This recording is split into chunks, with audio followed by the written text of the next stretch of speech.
Welcome to another episode of Growing in Real Estate with your host, Jacob Davenport, where it's all about growing in real estate and connecting with high-level individuals that can really document their journey and share with you their experiences, their ups, their downs, their turnarounds. And with that type of value, hopefully that can bring you the type of value to encourage you to continue to grow in real estate and do the things that really give you the fulfillment in life. Today I have a real good buddy of mine and his lovely wife, whom I've known for some time now. And in my journey in real estate, what you realize, and I say it frequently, if you want to go fast, go alone. And if you want to go far, you go together. Well, working alongside these individuals have been very instrumental in my journey from even a personal standpoint of understanding what it means to have trust and the right relationships as you grow in real estate and understand you can't do this alone. So without further ado, I want to introduce the lovely Afton. Good morning to you. Good morning. And her husband, Bobby. What's going on, guys? How are you? I'm hanging. You're hanging. How are you both feeling? Doing great. I also want to thank you for, this has been a long-awaited podcast. I've been chasing Bobby for some time. And I was dropping hints like, bring Afton. He's like, I'll try it, all right? Yeah. But, and so I just want to thank you all because for me, I've had the opportunity to connect with definitely Bobby and get trickled down the information that you guys kind of grow together as I apply it to my business. I don't think we've ever been able to formally meet, and so this is definitely a treat for me. Me more too. Than absolutely more than anything, I think that I've been able to connect with Bobby a ton, right, and learn from him and do deals with him.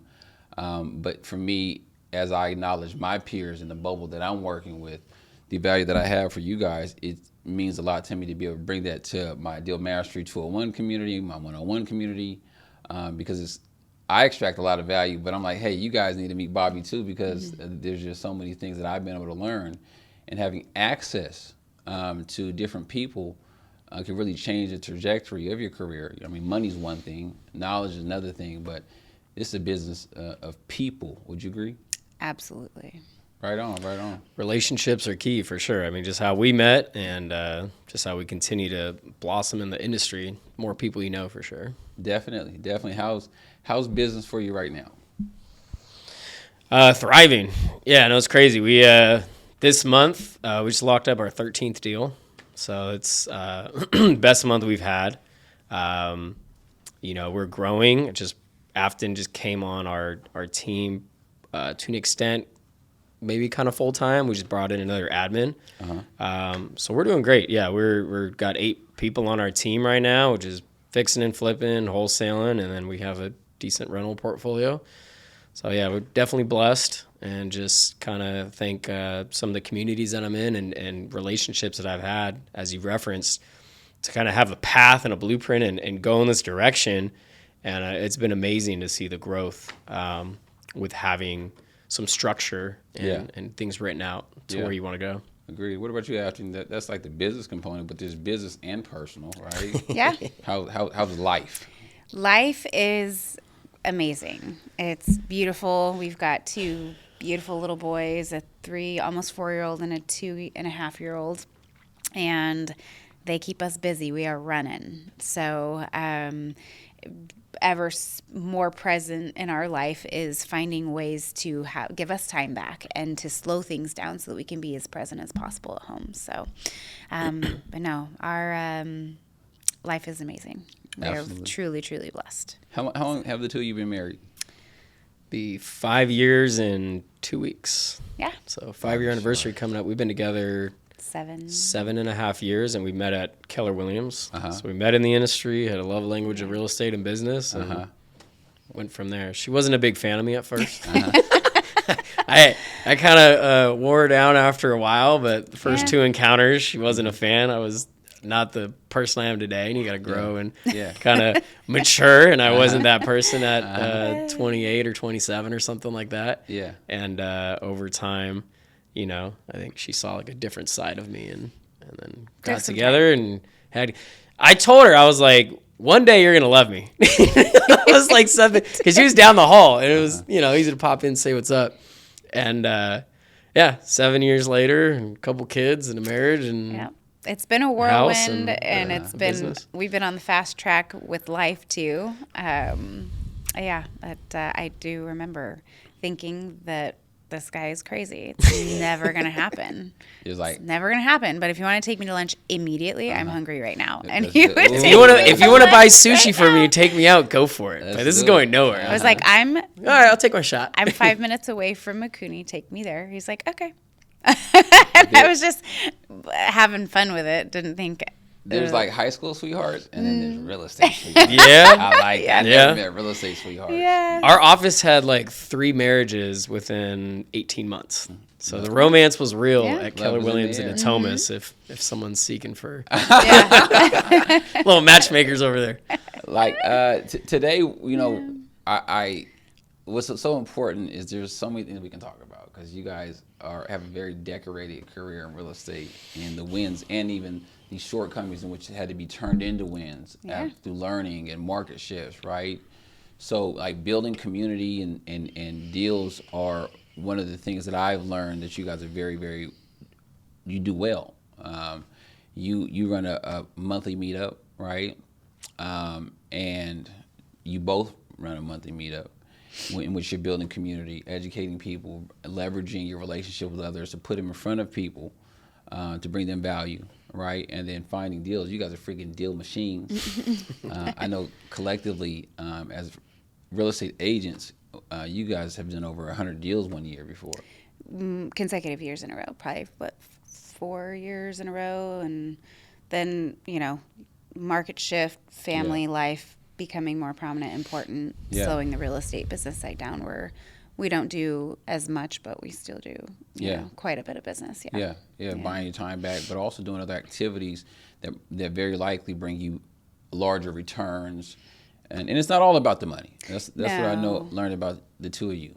No, I mean, money's good for the good it can do, I think. And the purpose of business is to fund the perfect life. Yes. Right? And so just remembering that, lead with that. Like, why are we in business and why are we building this big life? Like, what do we really want out of our life? And it's not just a work, and it's not just a grind, and it's not just about the deal. It's about the people, number one. And then it's about what this business can do for us and the legacy we're leaving behind, even more prominently. Now that we have kids, it's becoming so much more clear, like, what our purpose is and why we do what we do.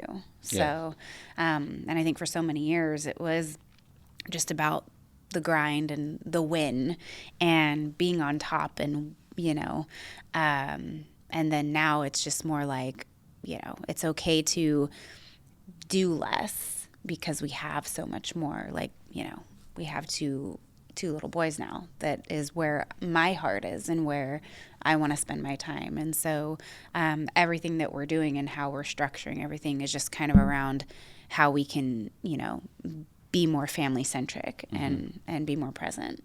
I love that. Life, I love that. Take me back. Take me back a little bit. Prior to the two of you meeting, prior to real estate, let's start with Bobby. What was the come up growing up? You from Sacramento? Mm-hmm. What was that like? Parents in real estate? Was it laid out for you to kind of take this path?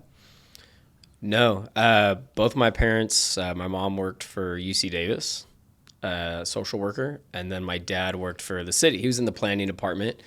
Both of them kind of excelled and got to different tiers in their. I think my mom was like a director of Child Protective Center. God bless her. And then my dad made it to director of the planning department. So kind of seeing like how they were able to climb the hierarchy of government and medical industries and move up was always something, of course, I admired, but had nothing to do with real estate. We did, maybe hair over like middle class, but nothing like lavish growing up. My dad retired, and he even moved to a different city to like accomplish his goals. Like there was a plateau in Sacramento and he couldn't reach his level. He moved 2 hours away.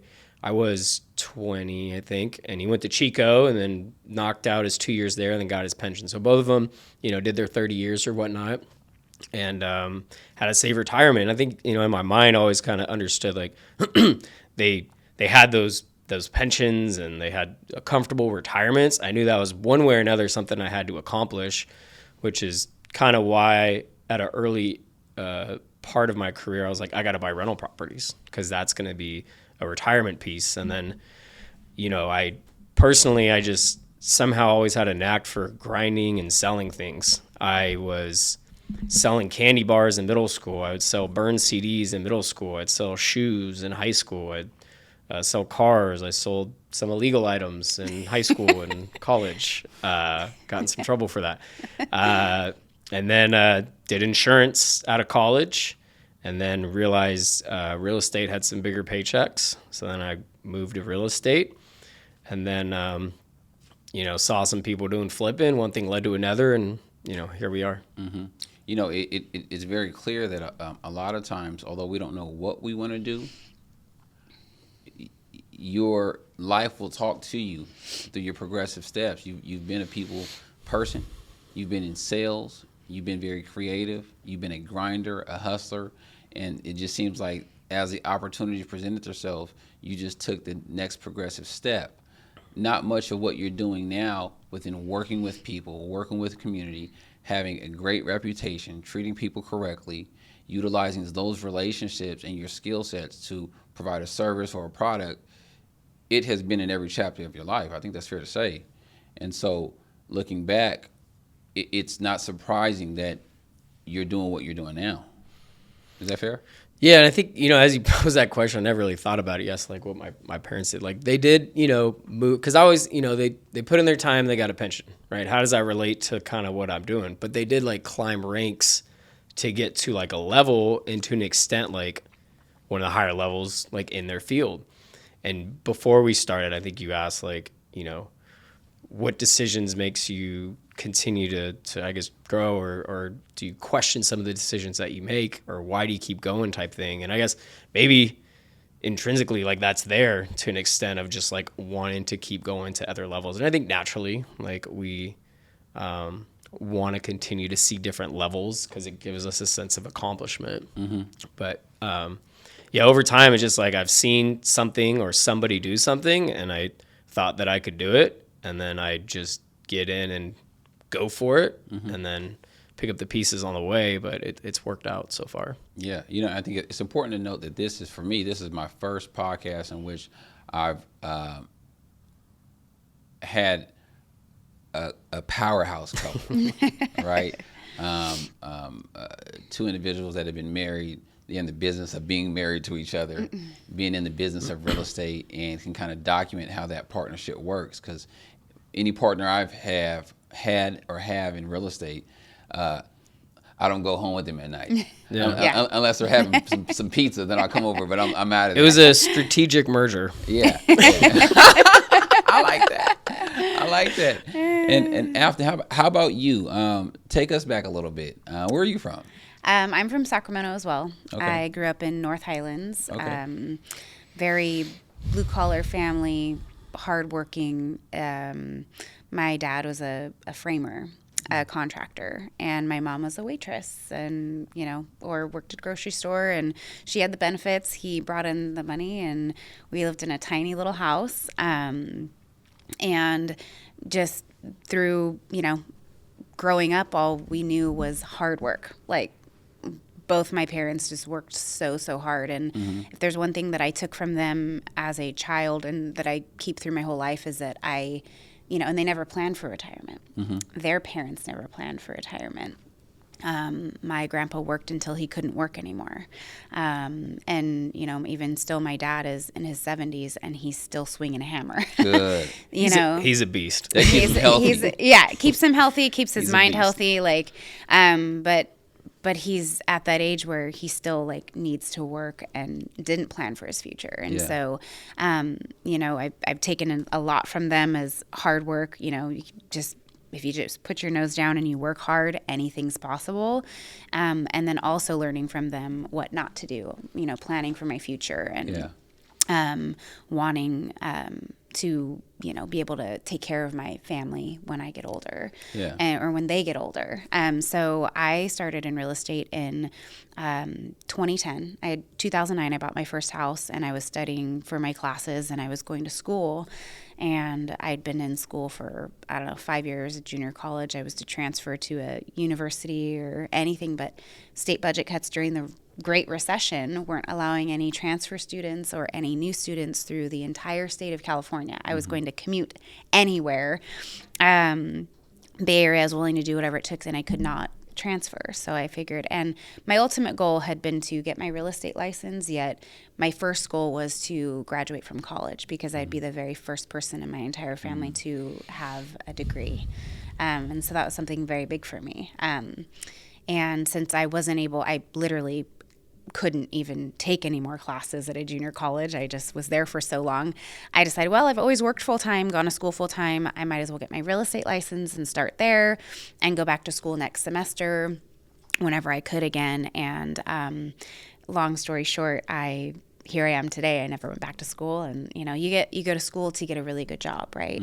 And that's what our parents tell us, right? That's what we're taught. That's what society will tell us, right? That's what society will tell you. And so many people have degrees that they don't even apply. And I think schooling is great to help you think critically and to help you with social skills and certain things like that, but not really to. I think your experience is where you become really good at whatever it is that you choose to do. And so, I got my license in 2010, and I worked full time, and I did open houses on the weekends, and I worked after work, and I worked full-time and had my license for 6 months, and I finally burned my boats in a sense where I knew that if I really wanted real estate to be it for me, which I did, and I wanted that so bad. I didn't have any savings. I mean, I literally brought home enough money to pay my mortgage, and that was it. And my partner at the time, so we didn't have anything. We were young. I was 23 when I got my license, and I finally burned my boats, and it was September 17th, 2010. It was my very first day in real estate, full time. When after I quit my job, and I did 30 open houses in 30 days. And I mean, from there, it kickstarted my business. I led my business with open houses. That was my one thing that I did, several a week.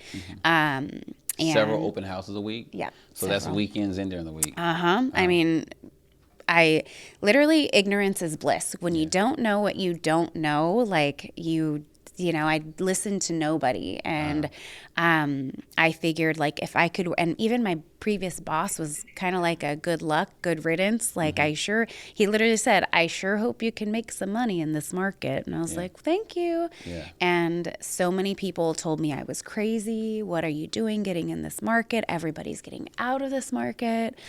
And I just was so fascinated with it. I had, like I said, just bought my house the year before, and I love the process so much. And I figured, well, if I can work in this market, I can work in any market. Yeah. And I just worked so hard. I was young, and for me, like I said, I burned my boats. I had no choice but to make this work for me. Yeah. And I had worked my very first transaction I got from a friend of mine. It was her mom. She lived in Mexico, but she was buying a house here for her kids. And I learned it was a short sale. It was a relocation sale. And back then, short sales took 6 months to do. And anyways, short sale, relocation sale, they're moving money from Mexico. And we were a week from closing. And she turns around and says, I don't want to do this. It's too stressful. I had worked on it for 6 months. No. She canceled. She lost her deposit. It was my first transaction ever. And welcome. And most people would have just probably ran away and be like, forget this. I don't want anything to do with it. And I just learned so much through that. Yeah. For it being my first transaction. And from there, and I was working full time the entire time. But from September 17th, they tell you in this industry, everything you do today reflects 60, 90 days from now. And at September 17th being my first full-time day in real estate, I closed my first 3 transactions by the end of the year, which was a big deal. And then it just kept going from there. And I showed up, treated it like a business, and here I am. Prior to Bobby and I meeting, I think we met in 2017. I think 2019 was we were competitors too. We literally would compete on appointments. We didn't even know it. I think I got 2 of them. He totally did. And it make me Head so to head, mad. I got both. Totally won. So I think 2017 he might have beat me in production or units. 2018 we were pretty neck and neck, and then 2019 I think I blew him out of the water. And Say that again. Blew him out of the water. Blew him out of the water. There we go. I blew him out of the water. If I do think back though, she was listing some of the flips. Not that it matters. A couple. Not that it matters. Anyways. Okay, I like that. Not that we're But keeping track. she definitely got me. She crushed me there. And then we we got married in 2019. We partnered in 2020. Hold on, Yeah. because I want to get into that. Yeah. Because it's getting good. And I think that, one of the other things that I'll highlight, well, 2 things. Your parents did the best that they could. Yeah. And we have kids. You guys have kids. Mm-hmm. I have a daughter. And I remember my mom she was telling me, well, one day when you have kids, you'll understand, but I'm trying the best that I can.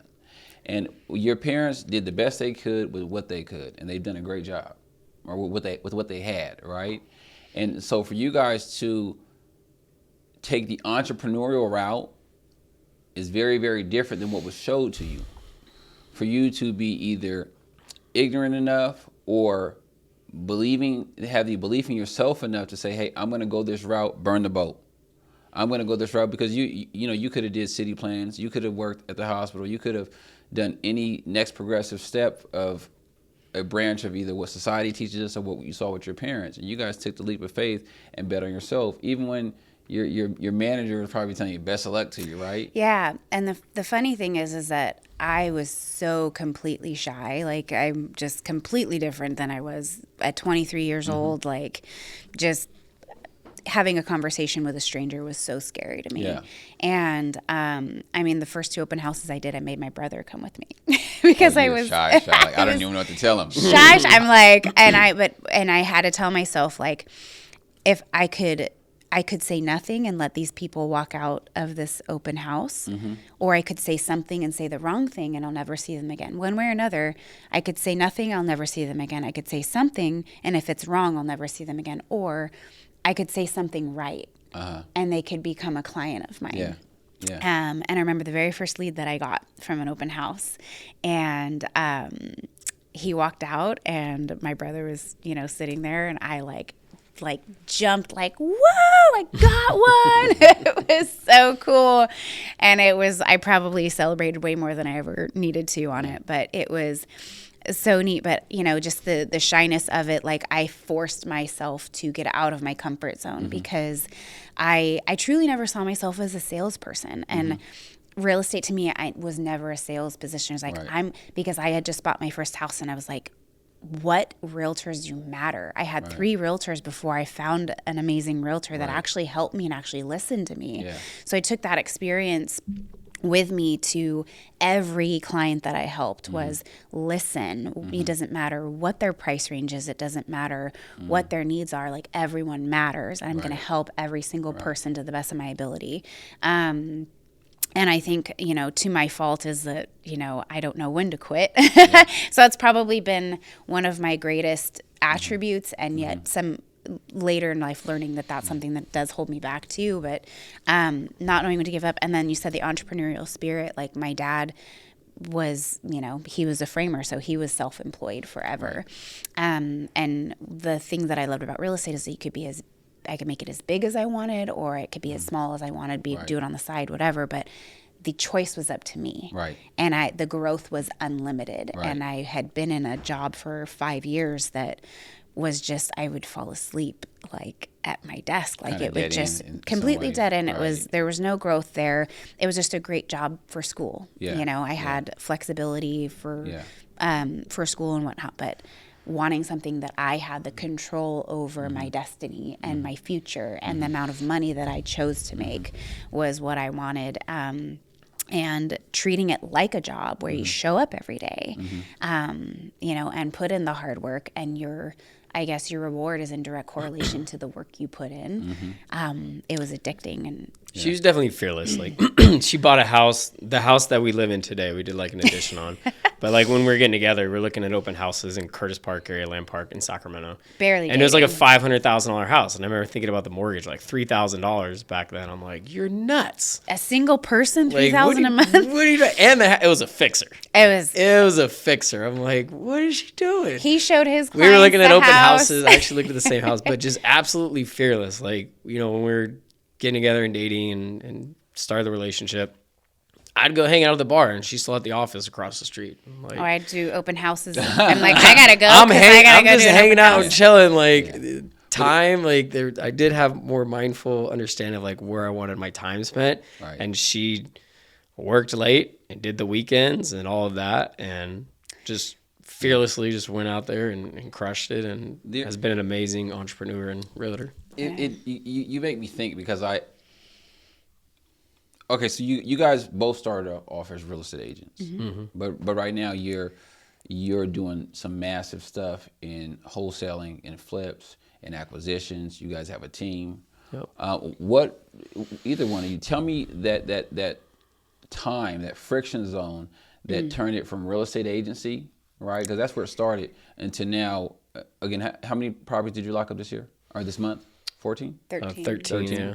And on a high end, how many, from the wholesale component, how many have you wholesale and or flipped in a year? Before this year? So this year we'll probably end up around like 75 or something like that. 75 deals you locked up. Kind of crazy. Locked up, maybe about 90 or so, and then we'll have some rollover and trickle. To give you perspective, last year I think I did 29 or 30. So Wholesales or flips? last year probably about 20 flips and 10 wholesales, and then this year probably 50-50.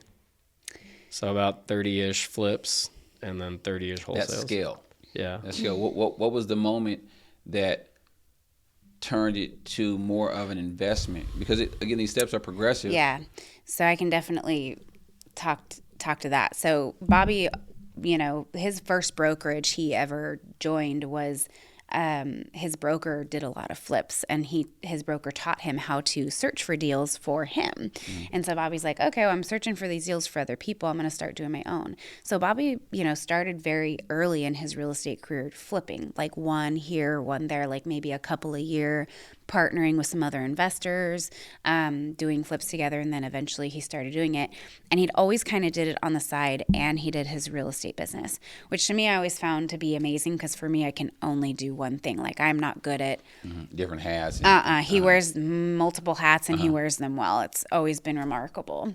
And then when we partnered in 2020, we were both leaders in our own businesses. And so merging our businesses together, you know, in a business there can only be like one leader. And we were both doing it our own way, and there was so much friction there for a year. I mean, we combined our teams, you know, trying to figure out how everybody was going to fit within one team instead of two. And, you know, a lot of people didn't work out, and, you know, and ended up working out the way it was supposed to anyway. And then I think 2021, or maybe, was it 2021? Maybe 2022. When it started scaling? When I finally said, hey, let me run the real estate business, and you take off and do the flips. It was 22 because we had our second kid and she came back. There was like talks of it, and we tried to make it work, but you know, it was all around time she was pregnant. She would go out. We had a new baby. And then when our second son, Casey, was born, she came back from maternity leave. It's probably been 2 years since like it's been 100% focus, and I'm not going on appointments anymore. So Because- you dropped the real estate hat. Yeah. You kept the real estate hat. Yeah. Didn't stop going on appointments, didn't mess with buyers, everything was referred out. And before that it was messy, but it's like when a lot of people ask me like, how do you get going? How do you do this? And you're doing exactly like what I was doing, right? Where you're balancing both, and it's challenging, right? Because it's when it's time constraints, too, it's focus. Yes. Right? It's like, where are you spending the most focus? But the other thing is, if you're flipping houses like you are, like it's there's cash flow issues, right? So you need that active income on the agent side to really help with paying for hard money expenses, right? You're maxing out credit cards, you're maxing out Home Depot, you're borrowing money, and then you got like all these hard money payments. So being able to do it like both ways, and then us getting together and have that supplement like really helped take it off. But at the beginning, it was, 1, it was 3, it was 10, it was 18. And then I was floating around like 18 or 15 to 18 for a while. Flips. Yeah, all flips. Doing Didn't do it any. all Didn't himself. do. Yeah, Like- project managed. It was mainly referrals. We dabbled in some like marketing campaigns team. He had no team, that by the didn't way. work out. Yeah, and then I'm just looking at it. I'm like, whoa. I'm making, even before we got together, it was like I'm making more money over almost the same amount of money or more money here, and I'm spending 20% of my time on the flips and 80% of the time on this real estate business. It was like, but it's scary because it's like that active income that comes in versus like when you're flipping, it's a 4-month paycheck, right? Like, what are you doing investing today? Or sometimes a 6-month paycheck. Yes. And if I can touch on that, like I think how Bobby was able to scale, because you look at it, flipping is a very cash heavy business. Right. The way he was able to scale it is every penny just about that he made on a flip went back into his bank account for the next flip, and every penny he made from real estate went into his bank account for the next flip. Like he has always, one of the great things about both of us, we've run our teams and like our business is very lean, lead with revenue. And so that's the way that he was able to do more than one project at a time and learn that leverage piece very early. But literally every penny would go into the next project and from both sides of it. And I think in 2017, like I was probably making $200,000-300,000 in 2017, and I thought $3,000 mortgage payment was insane. I'm like, what are you doing? Like, and I made good money, but I was like, every dollar that I earned, and we were just started dating, and I'm like, this lady's nuts, but she was fearless, right? And I'm paying. It's like, it's not even windy. My buddy Mike and I are renting a condo that we loved in Natomas from another friend.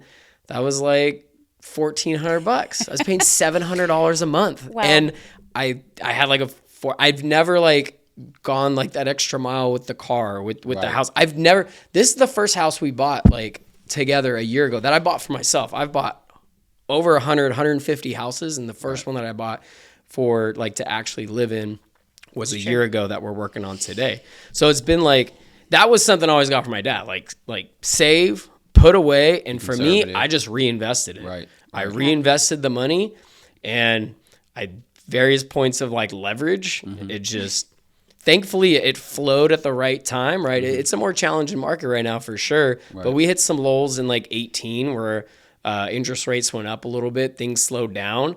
And without that active income, like I would have been in a pinch. Right. Like without some of those commissions coming in, I would have been like, oh crap. Like, how am I going to make this mortgage payment to make sure that the hard money payments fulfilled and that we could flip this house?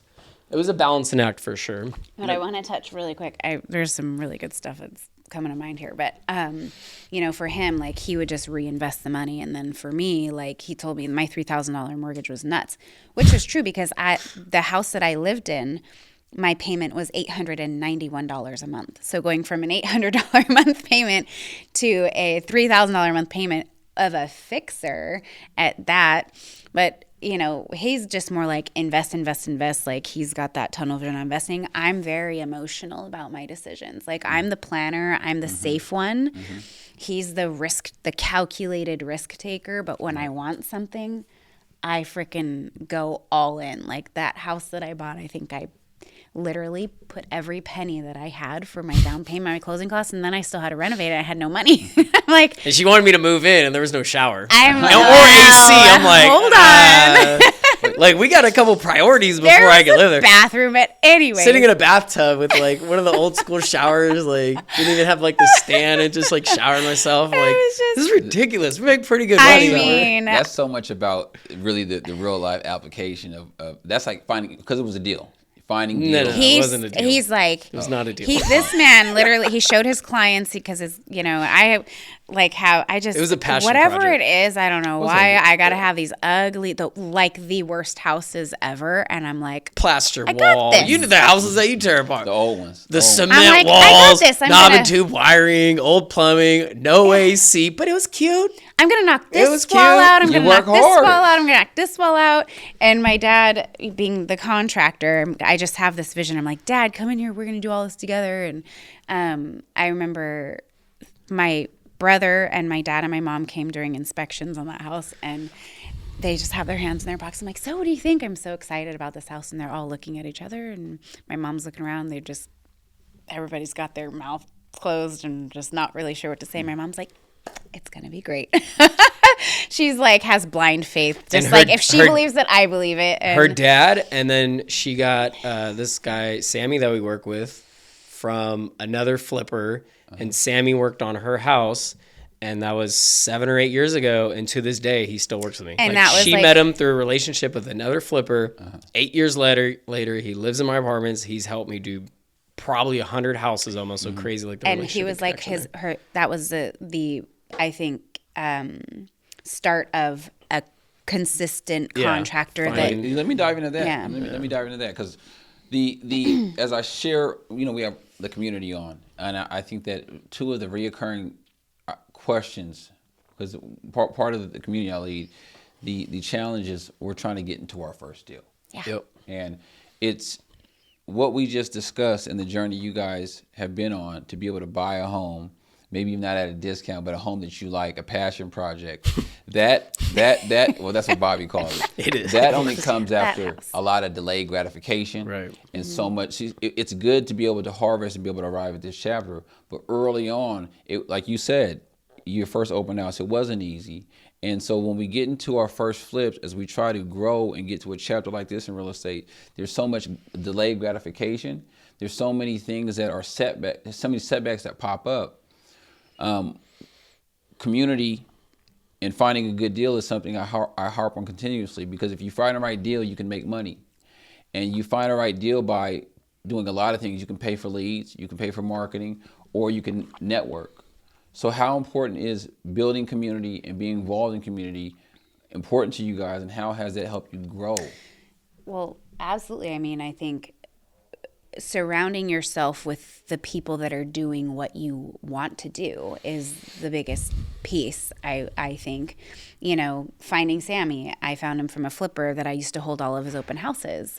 And we built a relationship over the years, and I'm like, hey, do you have a guy for this? Anyways, and it trickled from there. And then who did Sammy know? And, and then all these other contractors. So you find that. But, and then coming up with capital, it's just the more conversations you have, which is the meetup mixer, why that is such a valuable place for people to go. That is the community that you go when you don't know anybody, you go and you build your community, and I think the mindset that a lot of people have is, I don't have a community. I don't know where to start. I don't have the money. It's that limiting mindset. It's like most people don't. And I think Bobby and I started with, we didn't, have like a, we didn't have anything, but we created it. Yeah. And that was surrounding ourselves with the people that were doing what we wanted to do, and hard work, and just a lot of it was baby steps in the beginning. It's baby steps, and what we have is our hand. We have our brain, we have our hands, we have our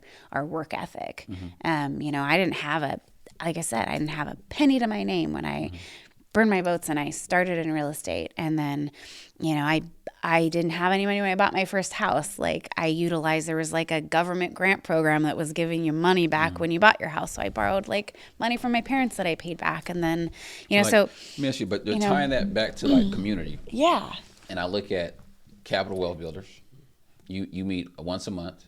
Is it the third Wednesday of every month? Yeah, we move it around depending on travel schedule, but yeah. it's tonight and it's the fourth Wednesday. The fourth. Okay. The Most of the time it's the third Wednesday of the month. Yeah. Got you. I just always look for the blast online. Yeah. When I look at community and I look at the Capital Wealth Builders, right? Yeah. If I was getting in real estate right now and I am learning how to analyze a deal, I'm connecting with off-market players, I'm connecting with real estate agents, I maybe even doing direct to seller, and I can't find that deal. The biggest things that hold us back is finding a deal and then getting the right debt on a deal, whether it be hard money, whether it be private money, whatever you should call it. Suppose somebody was to go to Capital Wealth Builders. What are some of the things that they can expect? Or how should they operate themselves and go into an event like that, never being able to track down a deal? But they want to get a deal and they want to get the finances. Yeah, I mean, what do you expect going there? I think providing value, right? We're bringing speakers on. You're speaking tonight. We're connecting.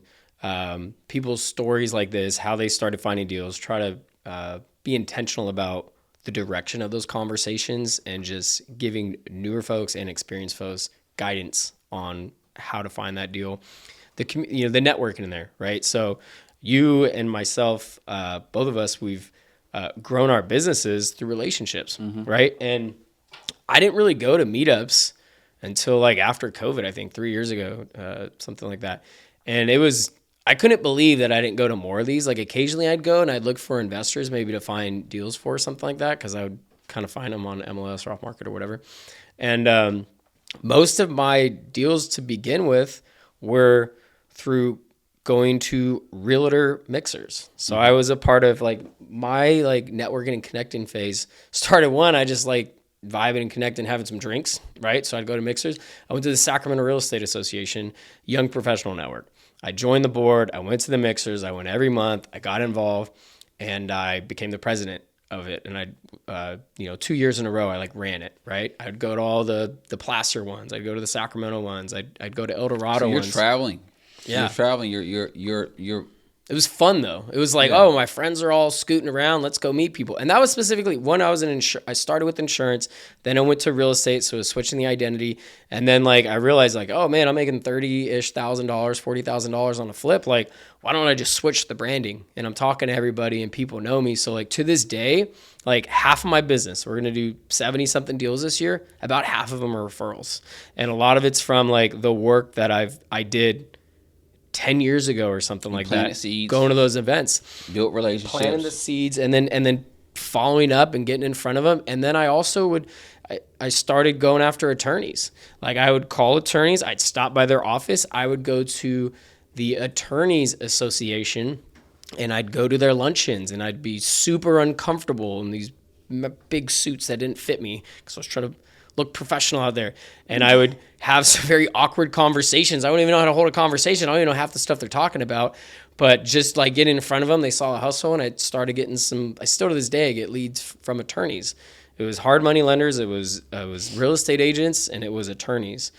Those three sources. And now like you get leads from title reps, mortgage loan officers, right? Like I get a couple deals a year from them. Like, and you do an amazing job of social media branding. And I've attempted to do an okay job and have a presence there. And that's like a full-time thing as well with Focus. But whatever it is, like going and being present and asking for deals. And then as it is grown to the meetups that we run now, you and I have done some deals together. We did a walkthrough on Tuesday, I think it was, or Monday, and we had about 5 buyers that came and went to. A lot of it's like us finding. Now we're wholesaling a lot, us finding buyers and going to the properties and helping them find a deal.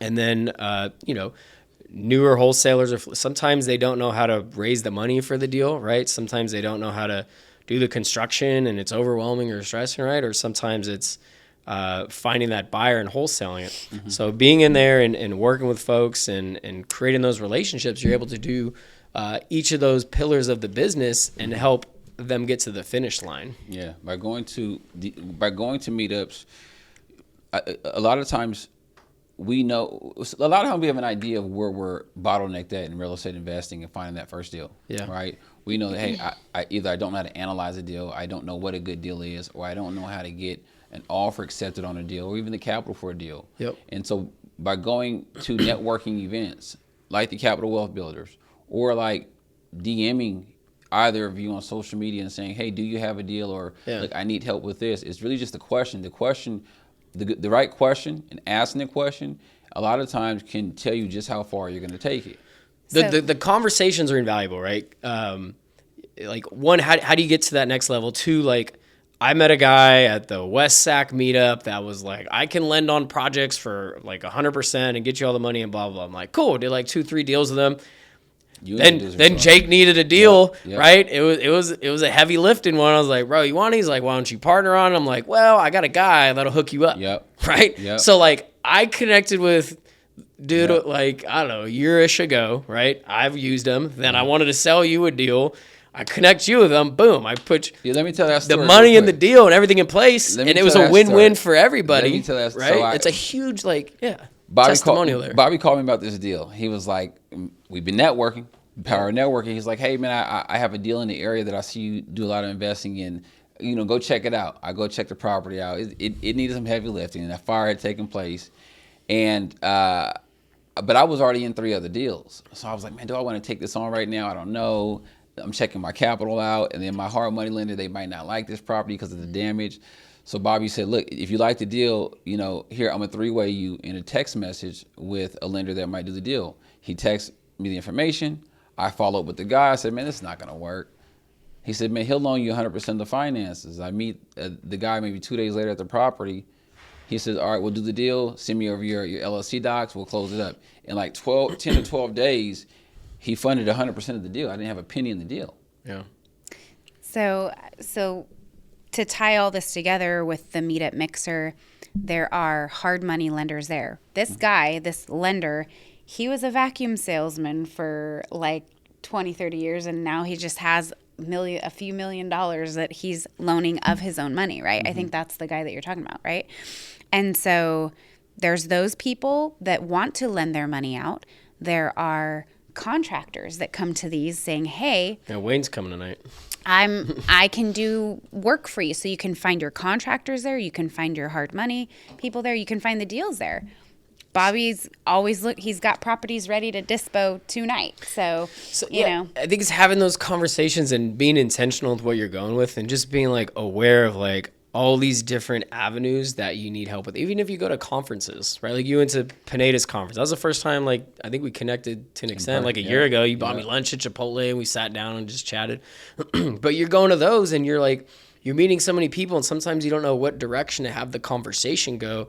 And you're just, I think, identifying like things that you need to work on and help with. And hopefully it's not always just like, I just need to find a deal, because there's other like strategic avenues on how you should tailor that conversation to make sure that it's beneficial. You should be bringing them value as well. Yeah. And you always do a great job of that. Thank For you. sure. Likewise, 100%. likewise. I think that's one of the absolutely. But I think it's just that asking, showing up and talking to people. You can show up, but what is your intention there? Exactly. Exactly what you guys said. Almost like And preparing and planning. Like it's like have like a deep dive with yourself for like 5 minutes before going in the room and being prepared for some of those questions. Like I've now joined this mastermind where I am a small fish. There's guys doing 1,000 fix and flips and wholesales there. There's guys doing 700 in San Diego, like monumental numbers. Like I don't like, they got massive 20-person teams, 70-person teams. I'm like, that's like an intimidating room. And you get there and you just have like little conversations with to go in like a different direction. It's like, it just makes it seem easier, first off. And then also you just get perspective and a game plan, and you see other people going through those struggles and how they've overcome them. And then you come back and then you just implement, you put together a plan and do weekly, monthly, like the conference you just went to. You said there's some people doing some very large numbers. When you when you look at what you're doing, which is some amazing things, right? And then you go into a larger room, you aren't the biggest fish. You might feel like the smallest fish. Does that change your mindset, or how does that networking look? Because, okay, with Capital Wealth Builders now, a lot of times people are coming to you looking for deals and or information. Yep. And as you grow yourself, you find yourself in a conference where you have the opportunity to look at other people for deals or information. How do you respond to that from a networking standpoint? It was challenging at first. You got like the imposter syndrome. Like, what am I doing here? Like the threshold to get in. Like I didn't even think like I deserve, like on the cusp. I made it with like all 3 tiers of our business. And then you get there and then you just want to embody what other people are doing. You want to put in action. Like you're around, all the people that you're around is what you're likely going to raise your bar to. So I'm at these tables and I'm having these conversations with people that are doing millions and millions, $5 million businesses, $7 million businesses, $20, $30 million businesses, right? It's like, okay, like how can I do that? Right. Literally the first one I went to, I came back and doubled my marketing budget. And I had an astronomical, I had a $15,000, $20,000 marketing budget. I thought I was, throw an insane amount of money. I go to that conference, I come back, and I raise it to 50,000. It's scale. It's all about, not necessarily about scale, but it's perspective, because as you take this journey chasing real estate investing and improving and improving your quality of life, you realize that there's always somebody else out there doing something a little bit different, if not better. Yeah. And I go right back to building community. You guys have done a great job of it. After I ask you as a real estate agent and also as an investor, how do you think that conversation should sound for somebody looking to get their first deal and going directly to a real estate agent? How should someone establish that type of conversation? Finding the right real estate agent that will walk you through the steps. How do you do that? Or what's the right agent? I guess asking the questions. Like I'm buying my first investment property. And then with the right realtor, they're going to ask you, okay, what's your goal with your investment property? Are you looking to flip something, or are you looking to buy and hold? Right. So depending on what they say, how much money do they have too? Right. That matters. Like you have to have a certain amount of, capital to be able to really buy anything so too. if I'm getting into my first deal, I don't have a ton of capital. I really don't even know how to raise the capital quite yet. Do you own a house? No, I don't own a house. Okay. Don't own a house. But I've been following Bobby Flip Homes on Instagram and Facebook. I've been watching, a variety of other people in this bubble becoming a success in real estate. They look like they're doing this big stuff that I probably can never do, but I have enough ignorance to say I'm going to try it. Okay. And I know that sourcing a deal, I know it boils down to deal, debt, and equity. And sourcing the right deal is so important. So the first thing I want to do is I want to find the deal.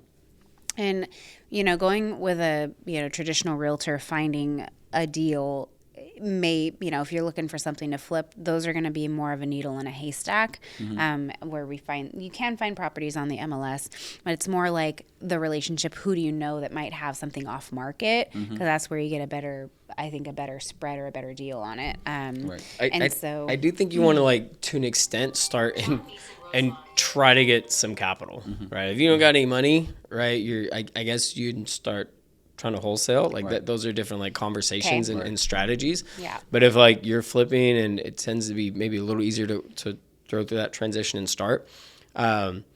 Talk to people, throw it on Facebook, throw it on social media. Who's looking to partner on a deal? I'm getting in investing. Would you be open to investing with me and taking down a property? Talk to some family members, talk to some friends, right? With different loan programs, it's not terribly challenging to get some funding for.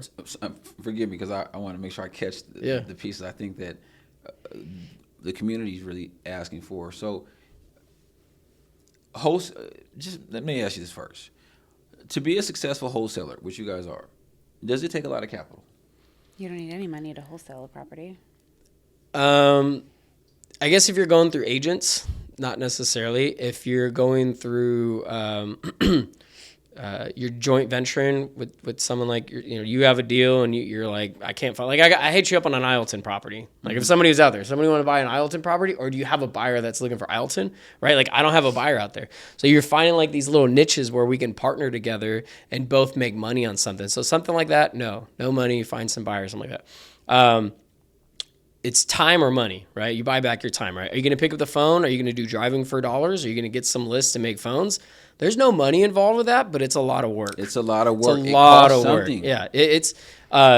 So other people, right, they're hiring virtual assistants, and cold calling and texting's become a lot more challenging, but you could get a cold caller for $1,000 a month, right? That's a low barrier of entry. You got to get the data. Maybe that's another couple $100, $500. So maybe $1,500 to $2,000 a month. You can have somebody else bang the phones and try to get people to raise their hands, and then you got to try to convert them. But those are much harder. They take more time. Your cash conversion cycles, which is how you put $1 out, it could take 4 to 6 months to get back, will take longer. And then you go the paid, the more expensive leads, which are hotter leads, which is maybe an easier sales process, but it costs more money, right? And that's mail, pay-per-click, people doing TV, radio, all the above. And if you, like you said, I don't have any money, you know, I don't have any money saved, you have your time and you have your sweat equity. So it's like finding somebody else, maybe a family member to partner on the deal. Do you have like a 401k that you can tap into? Like that's where you can get money. But if you, you know, literally find an ugly house that has a roof, a tarp on the roof, knock on the door, somebody's living there, or find a way to get the contact information, mail the house to see if somebody's interested in selling the property. Like You gotta do hundreds of those though. yes, you can do hundreds of You get needle in a haystack. Those but you are gotta it's all do- needle in a haystack stuff, but coming to a community where everybody's doing this is probably where you're going to get your very first deal. Let's go Afton. So going to a community Let's where go Afton. everyone is there either doing it already or seeking to do it, you can find your partner there. And then build you a can relationship. build a relationship, find your deal, find your hard money lender that's going to walk you through and tell you what programs you need and how to do it. Like think about you. You come up at times and really good at adding value. You have very well spoken. Like, Thank you. but asking folks like, how can I help you? Right. Like I think you do an amazing job of that. Like sometimes just tapping in with how can I help you? Yeah. Versus like coming up and asking like, how can you help me? I think in the opposite. Like a lot of people coming up and just like, how do I find my deal? How do I do this? How do I do that? Versus like the other side of it is, can I help you find a buyer for a deal that you have? Or can I help you knock on some doors? Or do you have some lists? Or do you have some, like, those are kind of the entry level ways how you get rolling in it. And it's a snowball effect. Like it's really hard to find, I think, that success obviously overnight. Yeah. It's growing. And that's how you got started. I'm sorry to interrupt. please. But that's how you got started. You got started looking for properties for your broker. Right. Like, and you'd say, here's what they want for it here. And then learning how to comps, here's what it could be sold for. You got started that way. And then from there learned and met other people and then took a leap of faith and did it on your own the first time. Yeah. I mean, it was finding offers on MLS. It was writing a lot of offers. It was finding properties on Craigslist and then starting to talk to other agents just to find a deal for my broker at the time, Chris. And then graduated from that, and then I started finding deals for another buddy. And then he took on some crazier projects than somewhat like you're doing, or additions or kind of stuff like that. I was like, oh, it's a little easier to find something in his buy box. And then it was doing a joint venture and doing deals with him, and just blossomed. Your progressive journey is for me the blueprint. Yeah, I think both of them really, because this is a partnership, and understanding early on, I do hear all the time that, hey, I want to get in real estate. I'm gonna do wholesaling because it's easier. I'm doing wholesaling because it costs less money, and in theory, that's true. But I think that if I was to advise, like if I had a younger sister getting into real estate or a younger brother getting into real estate, the blueprint that I would be providing them is very similar to you guys' journey. Is one of the things you said, bring value. You were working for Chris. You were working for some individuals, and you were getting some hands-on approach, and being able to understand the appetite you're going to need for this process in actuality, because people say wholesale, but they may not understand all it takes to even scale it, right? Right. And so if I'm a brand new investor coming to meet up, what do you need help with? How can I help you? I just want to learn. Yeah. How can I help you in your Yes. day-to-day so that I can learn a piece of what you're doing? Bringing some value. You're bringing value to them, and in turn, you're getting value. And that's the philosophy of give before you ever receive. There we go. And I probably had like a slower approach because I've been my first flip was, I don't know, 8 years ago or something like that. But I was finding properties, maybe 9 years ago for somebody. But I saw the mistakes that they made. They bought a house on like W Street and couldn't sell it. They bought a house like kind of near a light rail and had issues with it. Taking on big projects, right? Doing the additions that take like a year. Oh, you're messing with the facade of the front in an older neighborhood. Like the city's not going to let that fly. You're doing this with the windows. Like I saw those mistakes from someone else and I learned, or you went into the big markets and then obviously the times turn. Thankfully, 150 properties or something like that, I lost money on 2 deals, and that was 2022 when the interest rates doubled, which, everybody got some scars on that, but like won on like 20 something deals that year and lost on 2. So there is something too. Obviously, this can be a very risky business when you're flipping, like taking a little slow and seeing with other people, especially if you don't have an experience in real estate. Like us being like realtors and starting there, like you understand some of these nuances and weird things about these different properties that a buyer's not going to like. And I'm still dealing with like tri-level homes, like having issues with those, like different kind of weird things. With community and networking and having continuous conversations, you have to pay your dues early on. So going to networking events and connect with the right people, and you're hearing these stories and you're hearing these things, it's like you going to a university for real estate to prepare you. It's not so much about just flipping your first house or making the profitability. So much of the value is in the education and information. You can get it for cheap when you're networking and build a community with the right people. And there's a quote that says, if you, and I hope I don't take it out of context, if you don't have a seat at the table, serve the table. Yeah. And that for me has been part of just what I truly believe, that when we come as servers, when we're bringing value to individuals, naturally they're going to want you to have a seat at the table anyways. But because within real estate in its own, with the risk and the learning curve and the challenges and the capital you need, the barriers to entry, because it can be so high, I ask myself sometimes, how dare somebody have the audacity to think that they can just be at the head of the table day one? Why would you even want to skip the process and fall in love with the money or the flip? Why would you not want to serve the table to people that have done great work and commend them by saying, hey, let me bring you service. I appreciate you for going first when interest rates were a shock. When you were doing open houses and you didn't know if you had what it took, and you did a whole deal for 4 months just for the seller or the buyer to bag on you.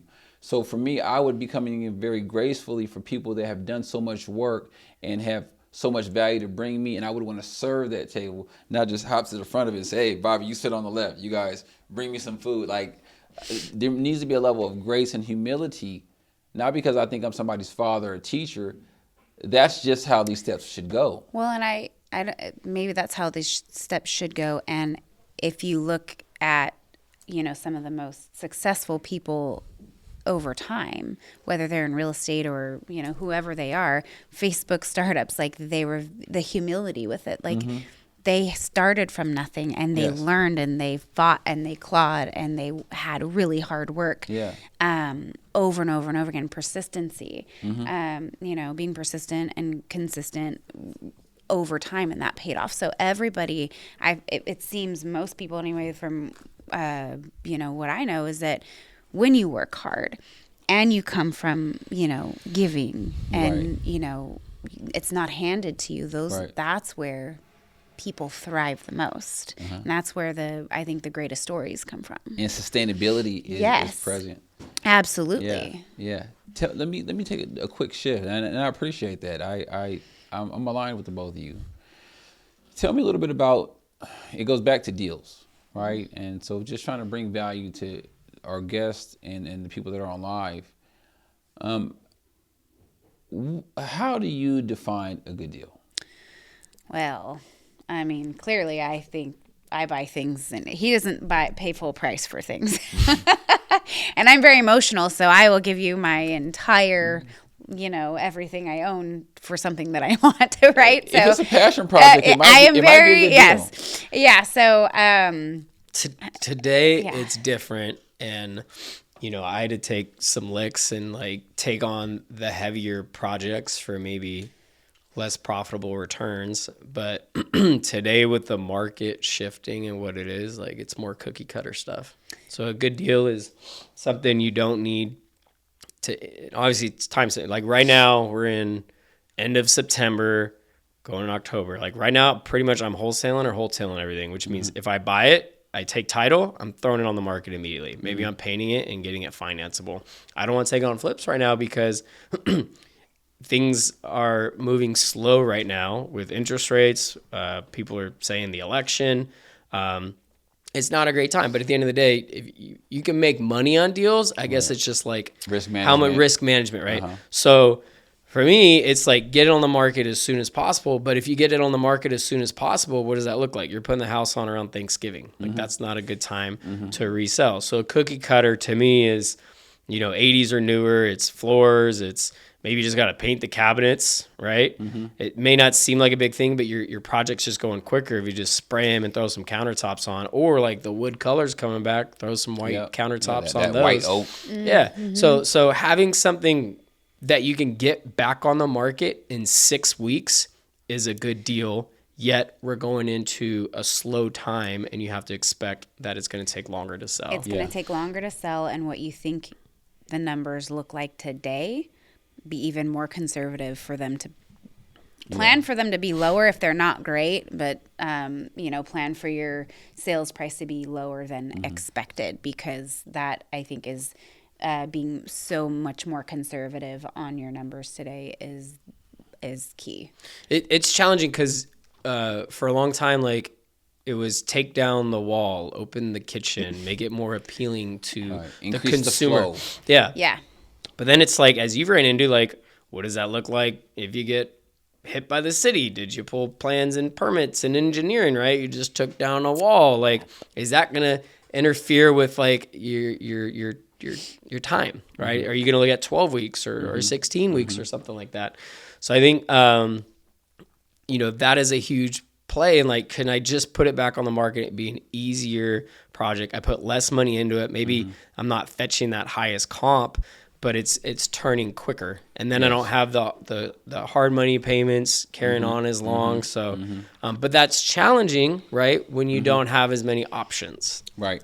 Let me ask you this then. It's a great question. Okay. Again, I'm committed to real estate investing. I've never taken down a deal.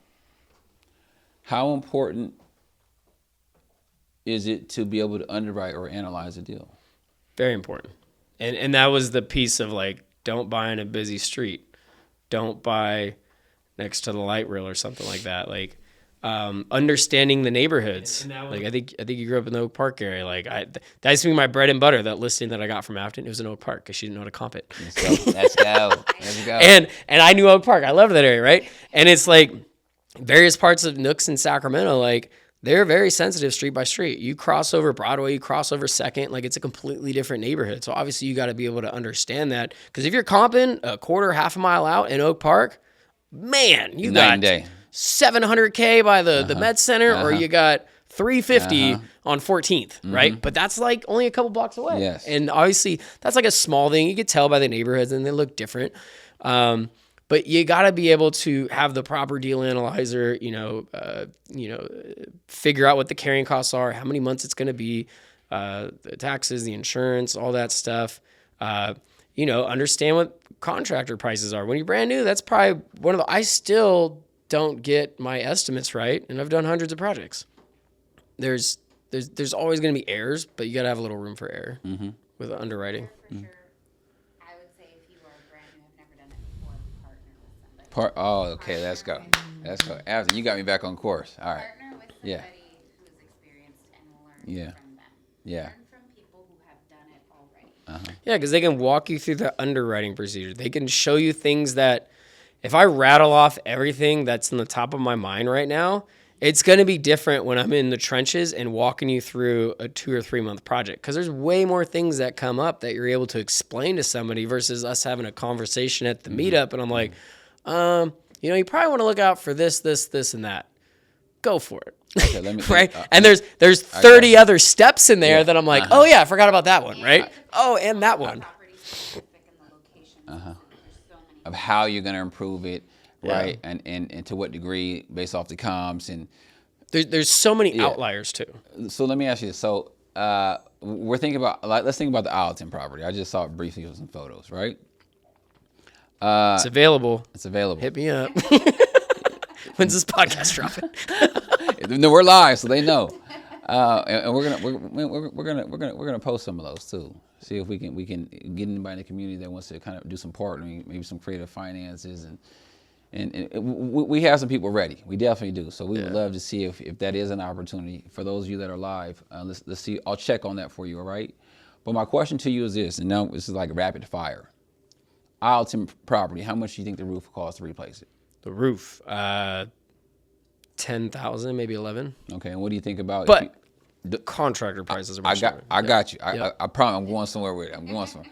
So to replace all the flooring and baseboards in that house, how much do you think it'll cost you?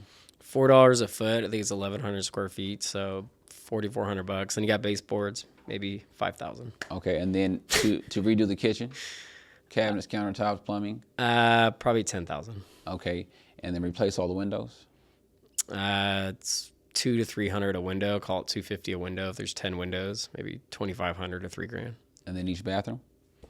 Probably about 7. Okay, so why do I do that rapid fire? Because that shows you the growth in real estate and the difference in. Shout out to all the real estate agents. Shout out to all the wholesalers, the investors. Everybody's trying to play their part and grow within it. But when you have made a commitment to real estate investing and you've been in the trenches and you put in the time and you've made a commitment to this being the thing you're going to do, I would bet 100% that all your numbers are pretty darn close. And that, so when I speak with my community or individuals that are growing in real estate, finding a deal is more than just looking at some photos and saying maybe I'll spend $40,000 on it. But the more you commit to it, the easier it gets, so you can quickly walk through a property. A lot of time when we talk about wholesaling, me and one of your buddies was walking through a property the other day, and the terms of the property were that Jacob, you get one shot to walk through it. All right, and so when you walk through it, you got to be quick. So I think we might have been in the house all of 6 or 7 minutes. I had a very good scope of what it's going to take. I was 15, 12, 9. Oh, I forgot about that 6, right? Now, these aren't going to be concrete numbers, but if I can walk through a property and Bobby says, Jake, you need to write the offer by 5, otherwise we're going a different direction. I get one shot at this. Most people, when they analyze their first deal, they say, oh, man, I just met a contractor. He's a pretty cool guy. He said he'll give me good prices. And when I go look at a property, he'll go with me. When Bobby calls you at 9 o'clock in the morning and says, look, if you can make it by 12 and you can write it offer by 5, we have a deal. I mean, it's a great deal. That contractor, one, isn't going to be free or available.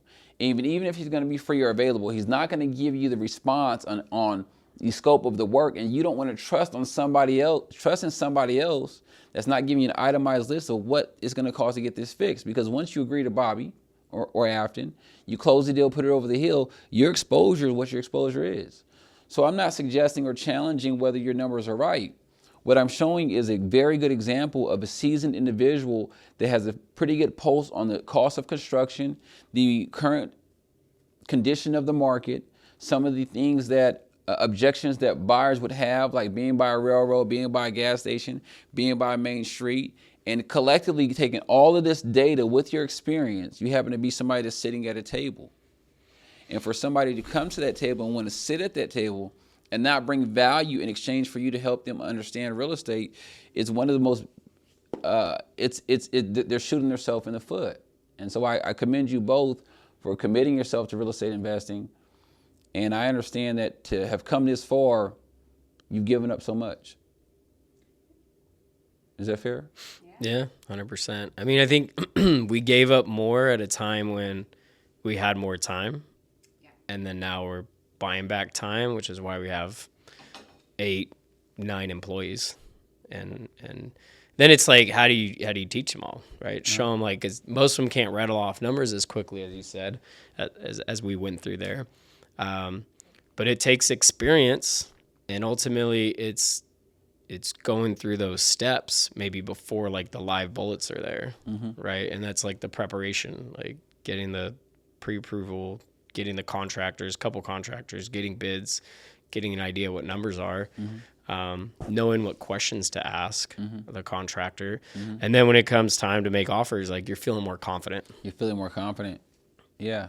And ultimately it's like, again, like it goes back to like partnering on deals, right? Like we partner with people all day on stuff. Like sounds like I know you do quite a few partnerships. Like it's a team sport. Like whether you're literally going 50-50 on it, or whether you got your lender, you got your contractors, you got your project manager, you got this person, that person. Like there's so many components of it to make it a successful project or business or whatever it is. You got to embrace that one way or another and come together and move the needle forward. And it also say the right people. The right people. What's the right people? What does that mean? Well, How do you find the right people? through trial and error, through failure. A lot of it, you start with somebody and learn that this isn't the right person for that. He brings me in on vision, like we're gonna knock all the walls down. He's like, you can't come anymore. It's tough bringing her to projects because the budget doubles, and I'm like, yeah, that sounds amazing, but we're gonna do this one. Sounds really cool, but But he's like, and then I gotta go, okay, wait a minute, you're right. This is a flip. Let me put my flip hat on and go, but I'm like, but then I gotta go, what's the budget? So I'm not the right person to bring in and ask me what's For a budget. because I'm gonna do things to it that that is not going to be in the budget, right? We're not going to make any money on this. No. That we're doing for each other. I'm giving him a run for like everything's over budget. I think trial and error, the right people. The underwriting on this math is not mathing. Like, we're not going to make money on this deal. well, and she doesn't have an understanding of what things cost. But some things, not just business. I'm kidding. But yeah, you go into the projects, and yeah, like if you want to go that route, and some people there's different investors and flippers. They're watching HGTV, and they want to make it as beautiful as possible, and that's fun, right?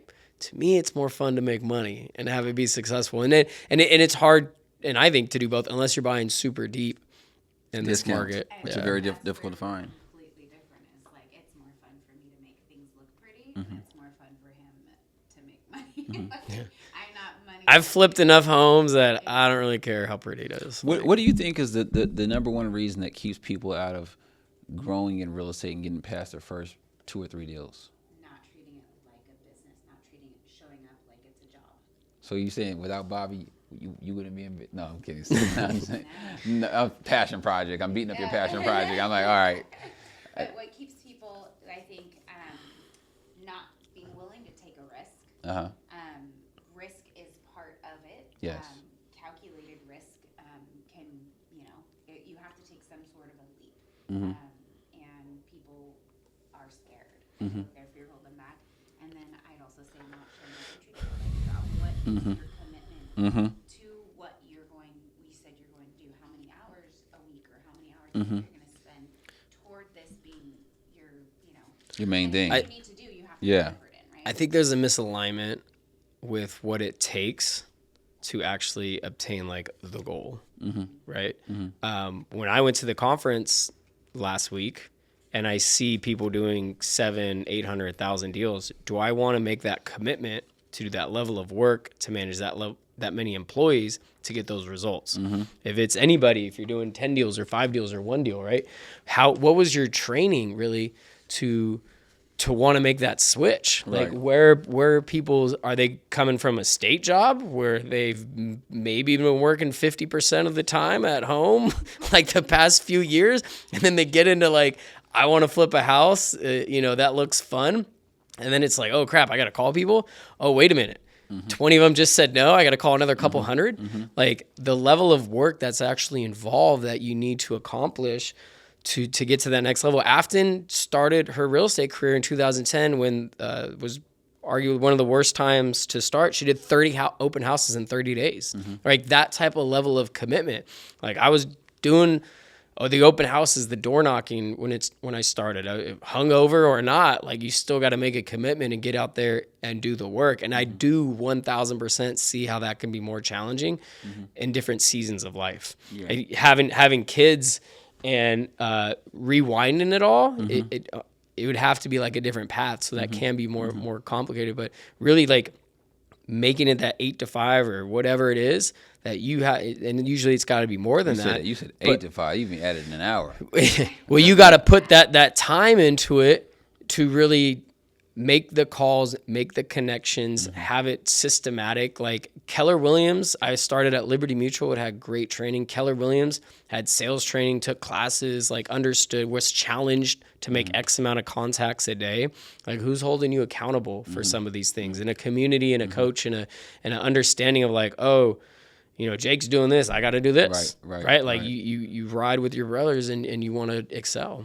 And I think too, it's, you know, everything that you say yes to, You say no to you are something. saying no to something else. Yeah. That's what so are you true. willing to give up there? Yeah. There's no growth without Yeah. sacrifice. Yes. And I think a lot of people, you don't have the mindset of, no matter what, I'm going to do this. Mm-hmm. I'm going to give up my Saturday, or a birthday party, or you know, hanging out late, getting wild, because I'm going to get up in the morning on a Saturday, or I'm going to get up and go do this because I choose to, not because I have to, because I choose to and I want to better my life and reach my goals. It's a lifestyle switch. Financially too, it's like I'm not grabbing the Starbucks or eating out or doing the shopping, right? I want to put some of that disposable income into like investing, and that's a challenge as well. So there's like a number of components to it that you have to have the mindset shift Yeah. And I think to move the needle. also with us getting in at a younger age,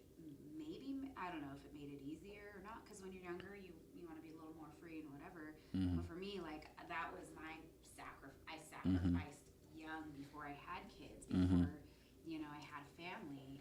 And now that, and I feel, and that was always my motto, was like, I'm going to work my butt off now so that when I have a family, I don't have to work as hard, because I'm going to have all the things in place. And so I think that, you know, that's been my greatest gift, I think, was the mindset of doing it at a younger age. And I missed a lot. I mean, It's a sacrifice. it was a sacrifice, and the things that I missed, I think that you know, I don't have any regrets. I don't have any regrets. You know, you two have come a long way, and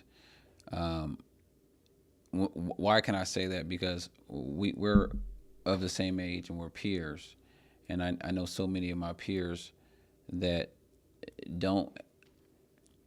I would prefer to be in this union than probably some of the other unions I see are available out there, right?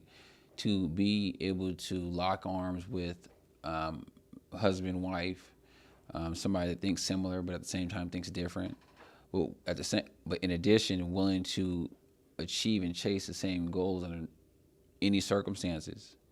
And again, I've obviously been able to spend a little bit more time with Bobby, and one of the things I've always felt near and dear about is this: you can see a lot about a person in how they represent their partner in their absence, but then you can tell a lot about a person on how their partner treats you or communicates with you. So let me keep it simple. Every meetup, Bobby has something to say about you. My wife, my wife, my wife, my wife, my wife, my wife. And in his position, even like in real estate community, it's sometimes you can be put in a space where you're the guy or the gal, right? And you don't even put yourself there. People will put you there. And he's a low-key guy, right? So how he navigates that type of attention is kind of interesting because he's really low-key. And you know what he does to me? I'm going to tell you something. This is what he does to me. Every time I go to his meetup, right, he hops on the mic and says, "Hey, you guys, you see Jake back there? Yeah, that's Jacob Davenport. Go to his social media. Hit him up." I'm like, man, I'm trying to stay low-key. But I love Trying to get you some more followers. Yeah, no, for sure. I love it because you have to have grace, and that's and I welcome it, because the grace that he always puts out there is that he never makes it the Bobby show, right? He always look for how he can add more value, but he definitely by far is your biggest fan, and in meeting you and connecting with you, I can just see so much further about Bobby and why he treats the people and is encouraged to treat people the way he is. One, he's naturally like that. But as we grow, we can get cynical, we can get frustrated, we can get all these things. But to stay grounded, you can't stay grounded by yourself. You need somebody to say, "Hey, Jake, you're doing a good job. Hey, Bobby, slow down. Hey, look, keep your head up." And so it's just a beautiful thing. And I want to tell you both that I'm learning from you. but also we're gonna dive into Q&A. But I want to tell you thank you too, and I'm glad we got on the podcast after, and I learned a lot about you, which allowed me to learn further about Bobby, and I get why he is where he is even mentally and emotionally at right now in peace, because he has somebody to keep him anchored in all the madness of investing and wholesaling. So I didn't pay him for that, and he did a great job on throwing some love. And honestly, like when I was younger, I was immature and I didn't have my stuff together, and I knew that seeking like a partner and a spouse, like so many things attracted me to her, but ultimately it was like needing just like a partnership in many different ways. And Afton's like amazing supporter, an amazing mom, an amazing wife. Like we are intentional about hanging out, doing date nights, like keeping us alive. And with business, yeah, it can be important and huge in growth with success of having someone in your corner that's really supportive, one, and two, able to like talk you through like decisions and in her mind with like operations and coaching and working with employees. A different style. 100%, yeah. And it has like, I go fast and I've made a lot of quick moves, and I'll buy the house and I'll do the things, and then like there's pieces left behind, and she's been able to help kind of like strategically, like, hey, here, what if we look at it this way or that way? So it has been like an amazing marriage value add, and 100% like the growth that that I've had, that we've had, is thanks to us and you for sure, and now it's like the kids and taking care of them and making sure we could still progress and grow. That's success. That's success where you guys are and where you continue to go. That's really how I define. You take the money off the table. Yeah. Right, the growth. Did you have some words for Bobby? All right. We're gonna, there we go. We're gonna do a quick adjustment. Get ready for some Q&A. Give us a few minutes. I'm gonna grab another water.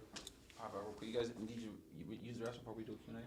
Right. DM 201, get ready. We're gonna do a Q&A. Give me 1 second. Do me a favor and drop some questions in the chat if you guys have them, so I know what order to call on you guys. We have Brian, we have Jason, we have Michael, we have Natalia. I'm gonna put you guys on mute for a second here, and then we'll get into it.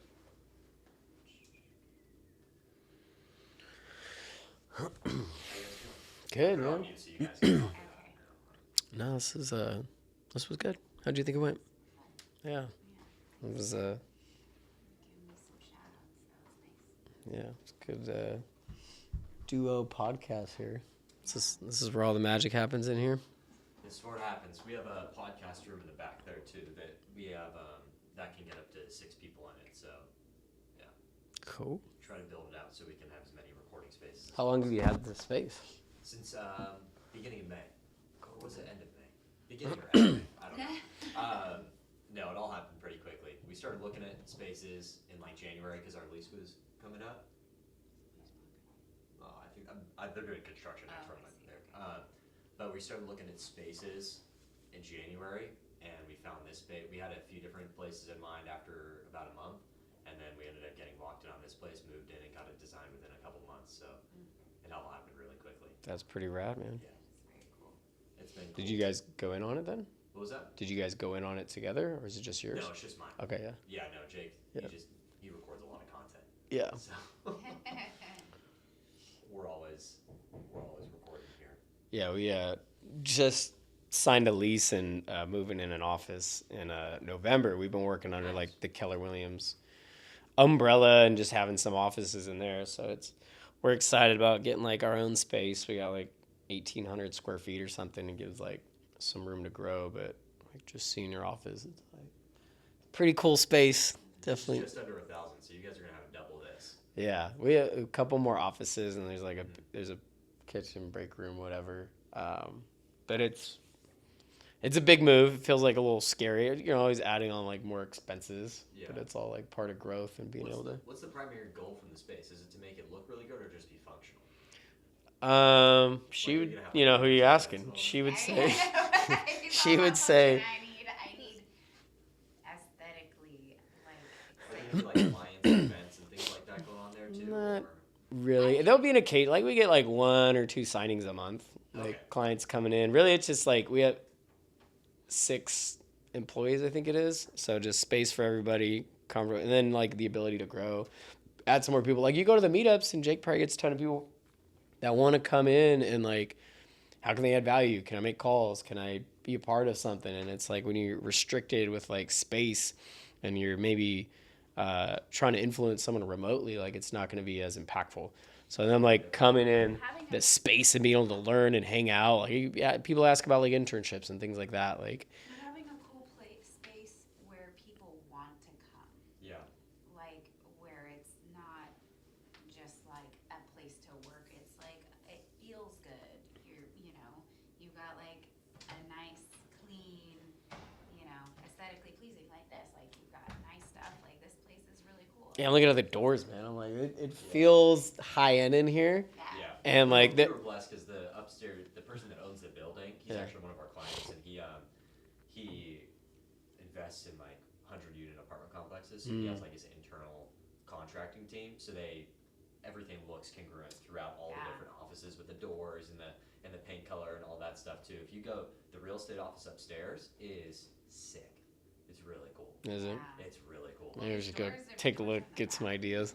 Dude, I'll walk up there with you guys after this, and 'Cause I'll knock and see if you guys can take a look. She's at it. got It's like really a nice. vision going, and one of it's like, some of it's like they'll do some TI, and then other it's like you got to invest in it, and that's like a little different because it's like you don't own it, you're renting or leasing it, but you're putting some money into it. But then it's like the feel and the vibe. What's your lease? It's only a year, but they'll let me redo it. Like, and it's scaring like tiptoeing into it. Like this Yeah. is new territory, but I do want to make it the space and like the energy feel good. Like when we go there, So important. like you come in here, I'm like, damn, If you it's like a want, really the cool person space. The person I actually worked with an interior designer, Mm. and she helped pick out all the stuff. My favorite, obviously, she helped pick out really cool stuff. My Yeah. favorite part about it was she has all the ins and the outs for things. So like a lot of this furniture is lightly used furniture. Yeah. That couch, when they first bought it, was like 10 grand. We Mm. got it for $400 because it was lightly used and people just don't want it anymore. I'm digging the decor. I'm digging, So, if you guys want, I can it's connect you with her. just You got a can good see look. what Yeah, it it's would got some look like. stuff. Yeah. All right, we'll get into Q&A here. We got a couple questions. Afton, All right, guys, we're how you gonna get feeling? into some Q&A. Here we go. Jake, kick us off. Please, please, please. So we're back. We're back. This is a great opportunity to do some Q&A. Let's start with Natalia. Absolutely, real quick.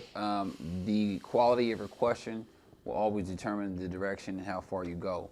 So here's a good time. Don't be shy. Ask them a really good question. Natalia, are you there? I'm here. Okay. I'm very shy. We- I think my questions are so childish. Don't do that. There. Is this for Afton or Bobby, or is it for both of them? Both of them. Okay. And I love you guys as a couple, such a powerful couple in personal life, in the business life. I love it. Appreciate that. I'm mom of 4, and I know what to have a full time and be a mom. That's not easy. Right. 4 kids, wow. That's a handful. That's a job in itself, Amazing, yeah. for sure. Same job alone. Oh, mom job is never ends, 24/7. Yeah. Afton does an amazing job balancing. What's your- So, as a new real estate investor, right? If I go to the meetups or the events and I meet money lenders, right? What a good question to ask, or how present yourself? What's the right thing to ask? Yeah, that's a great question. The first thing I want to know is how much they're going to charge, and then what percentage down. So some companies will do 90% of purchase, so you have to bring in 10% down. That's an important number because some are 15, some are 20, and some are 25. I had a good buddy buy a house, and he had to put like 30% down for his first flip. I'm like, what are you doing? You don't want to ask me for a referral? Like, so the down payment's huge. The points are important, right? Like, industry average, maybe you want to be around 2 points. Like at times you can get below that, maybe to 1. It probably depends on experience, but that's like your cost to purchase the property. And that, 2 points would be, if you buy in a $300,000 house, it'd be $6,000 for the commission to that hard money lender. And then do they have junk fees? Is there an appraisal? Is there underwriting costs? Is there a processing fee? Right? Sometimes they'll hold some of that information out so maybe you get in contract. The appraisal is something maybe Jake can speak of too. Like, we're not the biggest fans of. One, it's like another reason you got to run out there and take a look at it and get it open. And then additionally, maybe they're going to determine the value different. How do they determine the value? They could say it's you only got to put 10% down, but maybe that appraisal comes in and then they readjusted their numbers, and then you got to put 20% down. And that just killed your deal, but you're in contract and you might have released a contingency. So there's some pieces along that line that you have to understand. Next would be, your loan to value, right? So there's an equation with that 90% of 10% down. And then when they went out and did an appraisal and realized maybe it's worth less and why you had to come in with 20%. Well, the reason is most likely how they calculate it, and this is probably harder to just say versus like visually seen, but you have to have your purchase price plus your rehab amount, that number divided by what it's going to be worth when it's fixed up. And usually that has to be about 70 or 75%. So they can kind of explain that in more detail, but those are all good things to understand and questions to ask your hard money lender. Turn times, right? Like, how long is it? Can you close in 10 days, right? There are situations where you need to, maybe your 10-day offer is going to beat out your 17-day offer. What is their underwriting process? Do they want, some want W-2, some want just bank statements. Is there a credit check? What do they want that credit to be? Some have no bankruptcies, no foreclosures, right? So those are a number of things to understand how their underwriting process is. Right. Thank you. I appreciate that. Yeah, you're welcome. You sent another question in. Do you want to ask that one as well, Natalia? Sure. Okay. Now, another question I had is, what real estate investing technology do you recommend, or what technology works for you guys? Yeah, that's a good question. Do you mean like CRM or how you? What was that? Like, yeah, in general. In general, we have a number of things that we utilize, but our CRM we use is called Resimply, and you can do some skip tracing in there, which is where you find a house and you pull the data to figure out name, number, email, something like that. You could do that in there. It has your clients in there, and you can have a calendar, and you set follow-ups. You can send emails. You can send drips. You can send text messages in there.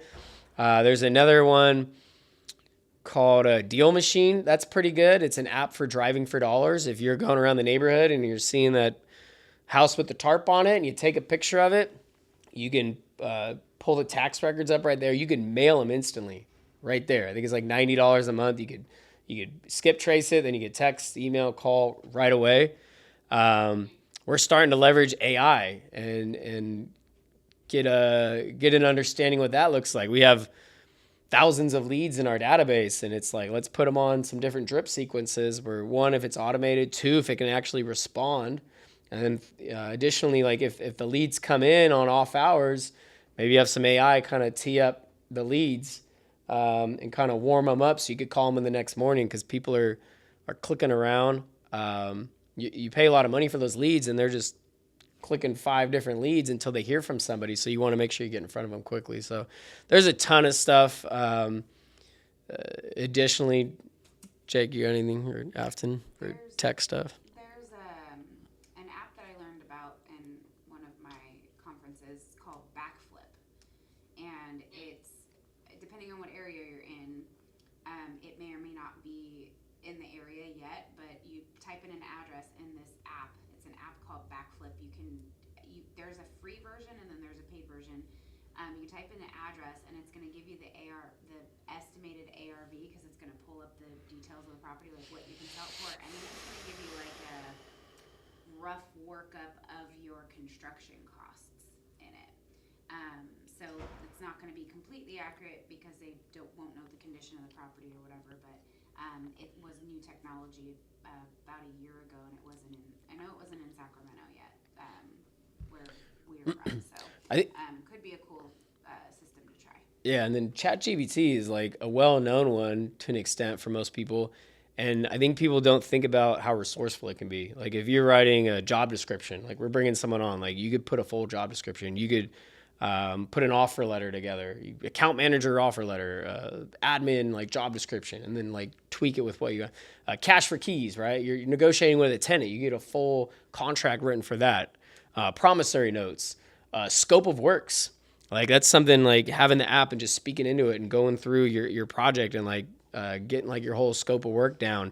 Scripts, right? Like best practices for calling people and handling objections and how to target probate properties, right? It's amazing the information that's available on ChatGPT with how you like cater. Obviously, like writing listing descriptions and blogs and all that stuff is some of the more known stuff, but utilizing it for scope of works and some of these other things is something newer that we've kind of started to utilize. Reed, I'll add just for perspective. To be able to arrive where the two of these have arrived, none of it was done without a lot of hard work. And so I bring that up because I do understand with connecting with so many different people that sometimes perspective can only take place when you get there, after you've failed and you've overcome. And so where they're at with even software and admin and growing, it could be defined as a level of sophistication by way of growth. And so that you all can get to where they're at, but be willing to commit the level of hard work and sacrifice it takes to get there. And with that said, it really starts with committing yourself to not just a real estate community, but the real estate community. Anything and everything involving real estate that will further educate you, further put you in front of individuals that can add value. You can add value to them. And that becomes a lifestyle that every single day your life is about real estate. I only think about real estate. And then I think about some random stuff like food every once in a while, right? Got to fit it in. Yeah. After. It doesn't go like today, I'm thinking about analyzing a deal, to tomorrow, hey, I need to hire some admin. There's this whole journey that goes in between that. And so be willing to take your journey on head on until you arrive here if you put in the work. Not so much, hey, I need to do exactly what Afton and Bobby are doing, because what they're doing represents where they're at in their journey. But definitely they put up a lot of work. Yeah, that's really good perspective and like bring it back a little bit. And honestly, like Google spreadsheets, like I have way too many Google spreadsheets, and like even for maybe a sophisticated business or whatever you could call it, like it's free and it's simple, and you can put your leads in there, and you can have your to-do list, and you can have your objectives and whatever it is. Like it's free. Starting out little to $0. Yeah. Start there. Yeah. And then add in. Keep it simple.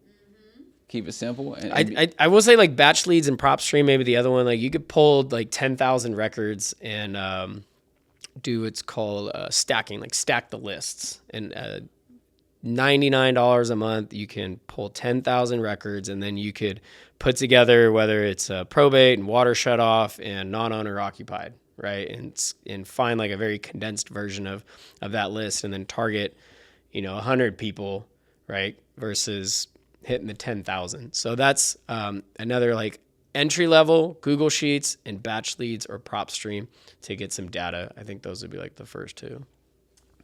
really good information. All right, let's go to Jason Torres. You've got a couple questions. I relaunched them in the chat here so you can read them off.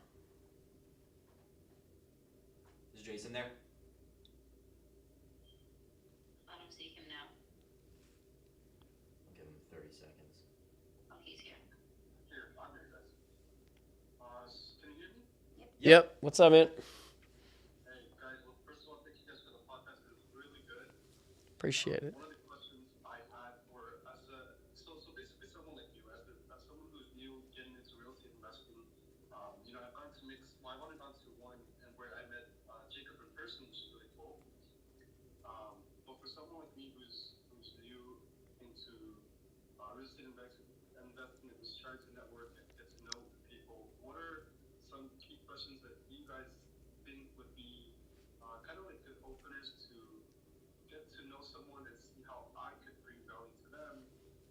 Or do I need to do some type of like background work on myself and knowledge to have any value to bring to them? Because that's kind of what I'm thinking I need to have, which I agree with. But what do you guys think? Yeah, I think it's a good question, and again, something to like give thought to before like entering those conversations. Where I think touched on it a little bit earlier, but like, how can I add value, right? Like, what are important things? Like, if I'm newer and getting rolling, and I want to try to have a sliver of a role to kind of add value to, like, what can I do? Like someone like approaching Jake like that. I think also, maybe asking like what it was like starting out sometimes, right? Because obviously like that kind of brings us back to the moment of like, okay, I'm in your shoes now, versus like just asking like, what should I do? And it's like, there's a number of different ways that can go, right? Versus like, okay, yeah, like 7-8 years ago, like these are the steps, the 1, 2, 3 steps that I think I started doing.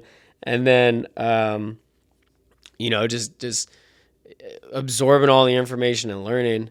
I think those two things would be my kind of feedback. Good, really good. Yeah, I'd say when you first start, what did you do when you first got started? Like learn their first steps. And then the second piece would be, what do you need help with in your business right now? Good question. I just want to learn from you. That's really good, Afton. Because as Jake said a second ago, like my business today is a lot more challenging for some people to like put in their shoes. Because if I just say, hey, I'm spending X amount of dollars on marketing and I got my acquisition guy, my lead manager, all that, it's like that's not relevant at all, right? For like someone just starting out. But like breaking it down to another level is where it needs to go and resonate with.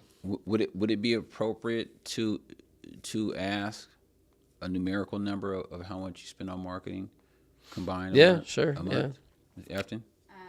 For our real estate side, Collectively. collectively, I don't even know what he spends now. The flip side. Yeah. So just marketing, like advertising, and that's like to try to get deals, $50,000. 15 or 50? 50.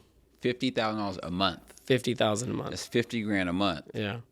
And then you still have, you talk about all the tech stuff, like Dispo stuff or MailChimp and CRMs. What does and Dispo mean? Dispo means like, good question, how you wholesale it, right? So just like text services, like you're sending text messages, you're sending emails, your website, your branding stuff. Selling the property once you've acquired it. Right? Yeah. So yeah, just another like tier. Our total budget without human capital is probably $60,000 to $63,000. About $63,000 a month. Yeah. And are you just asking for marketing budget or just full on business expenses? Well, that's yeah. Let's stick with marketing. Keep it simple. On the real estate side, we're spending maybe $1,200 a month on marketing specifically, and we're very heavily focused with our database. Mm-hmm. Yeah. Mm-hmm. Yeah. So before you guys earn $1 in a month, $65,000 goes out the door. It does now. It does not do. More than that because you got salaries, so there's still another 5, 10, 15. Call it 80. Yeah. Is that $750,000 a year?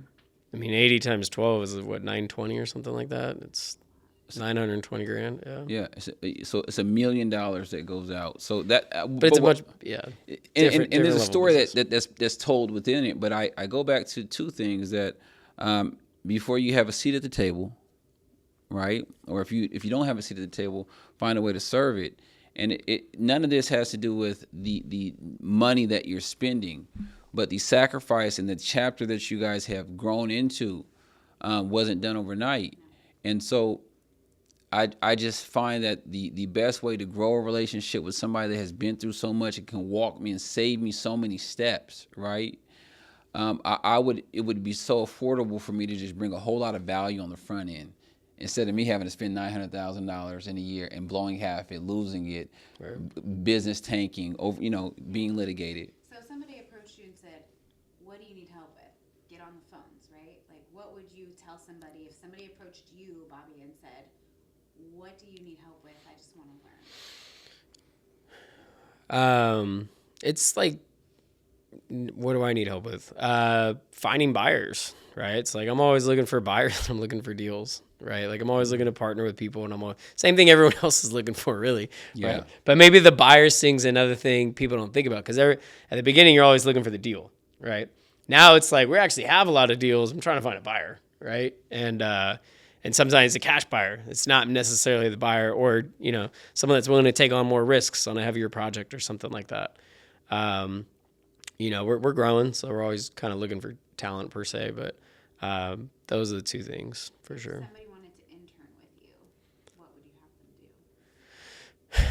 So we had an intern in July that hung out for a couple of weeks, and he went on some vacations, and it didn't quite work out. But it was good for a couple of weeks, where he was doing dispo stuff, right? And dispo stuff, again, like finding buyers, sending them some deals, getting an idea what their buy box is, their criteria, some of these questions that maybe if you're an investor, people are reaching out to you and asking. That's kind of one of the main things. And then probably helping at the meetups, right? Mm-hmm. Like coming out and helping facilitate them, mm-hmm. or mm-hmm. connect with them, be a brand ambassador to an extent. Mm-hmm. Making calls, right? We buy a lot of data. We get 50,000 records or something like that a month. And, there's a lot of things that you could do to get in front of them that we're not doing, right? So there's other avenues that you could get in front of them. So you can kind of leverage your time and bite mm-hmm. your cheese in the dirt. And that's why, I was talking with Trey and Jake, like we're getting a bigger office space, like 1,800 square feet. So we could bring some more people in, because we do get approached a lot, like maybe how can I help, or, how can I learn, or can I intern or something like that. And we haven't had the physical space to really do that. So looking forward to having a more brick and mortar spot. We currently are under an umbrella of Keller Williams, where we have 3 offices, and it's a little congested to an extent there. So now having some more space will bring some more people in, and who knows where. I've been very timid. You hear my marketing budget, but I'm still scared to take this office space on. And Afton's like, if you build it, it will grow, like some Field of Dreams stuff. So, it's 100% there. Tell them, Afton. Tell them, Afton. It seems unnecessary to an extent. Like, mm-hmm. why do we need all that space? But then it's like, okay, this is, planning for the future, for what that next move might be. Right. I'm gonna keep us moving with the questions here. Jason, you have one more question, and then we're gonna finish it off with Michael with the last question. So let's try to keep this in 3 minutes here. Sounds good. So to shorten my question, when it comes to underwriting, how do you bring up the possibility of learning from, let's say from Jake and John, that I'm at a big start. For example, how do you bring up learning from them on a deal they've already done or are doing, or is that just something that I have to learn on my own? Just YouTube examples, or what do you do when it comes to trying to get better at underwriting? So I thought he was asking you. How can they ask you guys how to learn how to underwrite one of your deals? Because they want to use a real example to underwrite. Is that a good question to ask? Oh, got it. Yeah. Yeah, we've done some deal reviews when you're kind of analyzing how you bought the property. And I mentioned earlier, looking for that more cookie cutter thing. The more successful deals is that we've had them for 6 or 8 weeks, and then maybe they're on the market 2 or 3 weeks. And then, this is what we ended up spending, and going through that analysis. The upfront underwriting is, again, it's going to be, it's challenging for me to give you a formula, because my numbers are going to be different, right? My money's probably cheaper, and my contractors are a little cheaper. But I think there's generic ways to analyze a property that's going to give you a good ballpark. And then as far as the deal review, that's something that could look into. I'm sure Jake could do a good job of kind of breaking those down. One of the things I recommend is on our live session, we were looking at one of your deals the other day, mm-hmm. and when working with wholesalers, typically they will break down the math of what they think, what they'll sell it for, right? And then what they think the math on the ARV is. And a lot of times, just watching that type of data through a variety of wholesalers is a very simple template for somebody that doesn't know how to analyze deals. And taking that data and trying to break it down. So you don't know the construction cost, but a lot of times somebody will make a suggestion, right? And looking at it from that standpoint. But ultimately, I think at the end of the day, you just have to start underwriting. You even if you have to go on YouTube University. Did you have something, Afton? Yeah, I think just like analyzing deals consistently Yeah. and maybe like checking your numbers. Like, what do you think about this? Because I can literally underwrite a deal in like 2 minutes and maybe even less. And knowing how to comp, talking to an agent, getting comps. Yeah, knowing what a house is actually going to be worth when you're done with it. But typically, as a general rule of thumb, like when we're talking about stuff, because I'm on the sales side of things, but not on the investment. Like, what do we need to get the deal for? But you're always like, we need at least 100,000 minimum. 100,000. 150. 150. We need at least like 150. So if it's the value is gonna be 500,000 when it's all said and done. We need to acquire it at like 350 for a general maybe remodel plus your acquisition costs and your hard money payments for months until it's sold and your commissions and everything else. So that's like a general rule of thumb that we've discussed when I'm saying, hey, here's an ugly house. Yeah. What do you want me to write an offer on it for? So that's what I've done. I think, yeah, just a generic deal, to wrap it up, a generic deal calculator, and then understanding, like, talk to 3 contractors. What's a roof? What's an HVAC? What are windows? Right? Then you have, like, a ballpark range, and then filling in the middle stuff, paint and floors, dollar per square foot, things like that. And having that in a spreadsheet so you can Reference it. yeah. Yeah. One more question? We're going to do one last question from Michael. You have your hand raised. Let's end it off strong, Michael. Don't ghost me now. No, I'm here. I actually had 2 questions, but let me see which one I like better. Okay, this one is, as a new realtor with my when the ultimate goal is to become a flipper, what would you recommend joining a brokerage that specializes more with investing or stick with the transitional side of the brokerage and just build my capital up that way? Or should I go more towards educating myself with the more brokers that is more geared towards investing and flipping? So that's a good question and kind of like a tricky one because I can give value to like both sides. So I started with a broker who flipped houses, he had rentals, and he did real estate. And I was able to learn all 3 right off the bat. So I was able to see that. But that was my exposure to it, right? You're already exposed to it a little bit, so you understand what your goal is. I didn't even know I wanted to do that. I just wanted to sell some houses. So I guess I was blessed like walking into it. You have the mentality that that's what you want to do. So I got more value later when I joined a big brokerage. I joined Keller Williams, and I was around 150 agents, maybe more. There's like 200 now. But then you're around them, and you know what you want to do. You go to Jake's stuff. You go to my stuff. You understand. You learn from us. But then you're around a network, right? You're around 150 agents, 100 agents. You go to the events, you go to the barbecues, you go to the office meetings, and then you're like, hey, I do this, but I also buy properties, right? I want to be a resource for you. So then you just built your network up. There's likely someone else in there that's flipping that you can learn from. So 2 sides to it. I think both can be very valuable, but that was how I grew. I'll touch on that. I mean, yes, Bobby we have different perspective. I'm more of the, drink the Kool-Aid, Keller Kool-Aid. I've been with them for 15 years. It's the only brokerage I've been with. The reason I've never needed to move is because I've never outgrown it.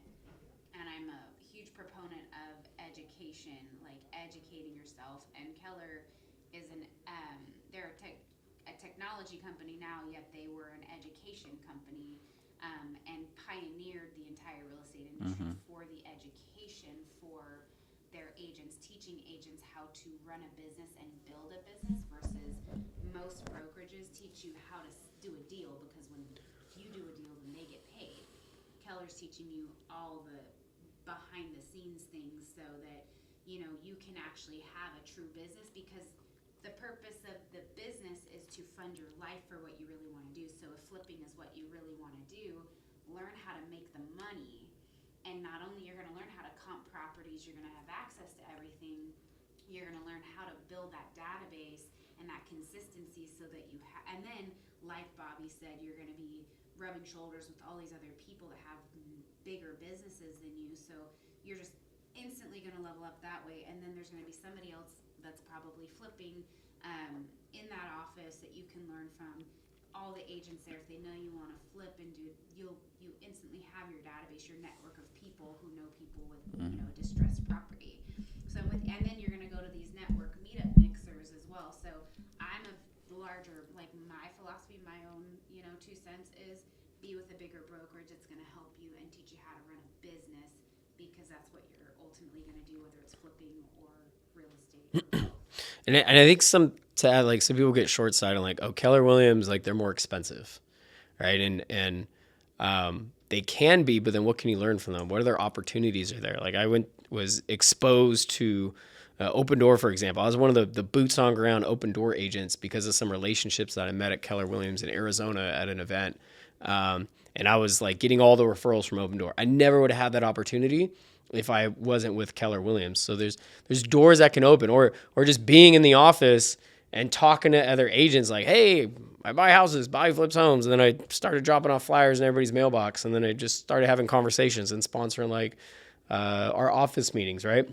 So it just like, yes, I pay more money to be at that brokerage, but I've had more opportunities paying a little more, being at a big office. So sometimes it's like you want to save a couple bucks, but is it worth it in the long run? So have you ever paid less for something and figured out later on that you got what you paid for? It's in direct correlation all the time. So very much a proponent for that. And, I just feel like educating yourself, pouring into yourself is the best thing you could ever do. So finding a conglomerate wherever that is, where you're going to get that knowledge that you need. And I feel like the return is exponential. So, you're paying a little bit more up front for, tenfold return. Go for the value, not the price. Be very remain value oriented in relationship, remain value oriented in purchase and valuations of all things that you want to get involved with. When you start chasing the price, it's not a long road. Yeah, I mean, We're going to do one last question because Brian was on here, but he was driving. He has an opportunity to ask one now. Brian, do you want me to ask it for you, or are you available to ask it? You have to ask it. I'll go back to the chat. Yeah, what's a common mistake rookie flippers make, and how can it be avoided? yeah, that's a good question. I think it goes back to like underwriting the deal, comping, like buying stuff in a bad area, not understanding the values, not having maybe the reserves for the hard money payments, not having your contractors ducks in a row. I think, again, it's like just being prepared, underwriting deals, talking to a couple different realtors, like getting a deal from a realtor or wholesaler, right? Obviously, they're going to have a value that maybe is a little higher, and versus like getting some other perspectives there. So definitely just doing your homework on the front end. There you go. All right. Do you want to do our outro? Please. And that is a wrap for another episode of Growing in Real Estate. I want to thank our guests, Bobby and Afton, for coming out today. You guys have a meetup tonight, and it's a monthly meetup. Remind me again. Give me a little bit more about your meetup. Yeah, so I mean, Capital Wealth Builders, usually it's at Crawdads on the river, so beautiful location. You got the sunset going down like right as we kick off. They got good food. But anyways, we have speakers. Jake's coming tonight, dropping some knowledge. We're going to be reversing the roles here a little bit, so that'll be fun. And then we've had like massive investors. The guy that came last month, Dean Rogers, has a company in San Diego. He wholesales in Fresno, Central Valley. He does like 160 deals a month. Crazy. So we've had some big names coming through all out the country.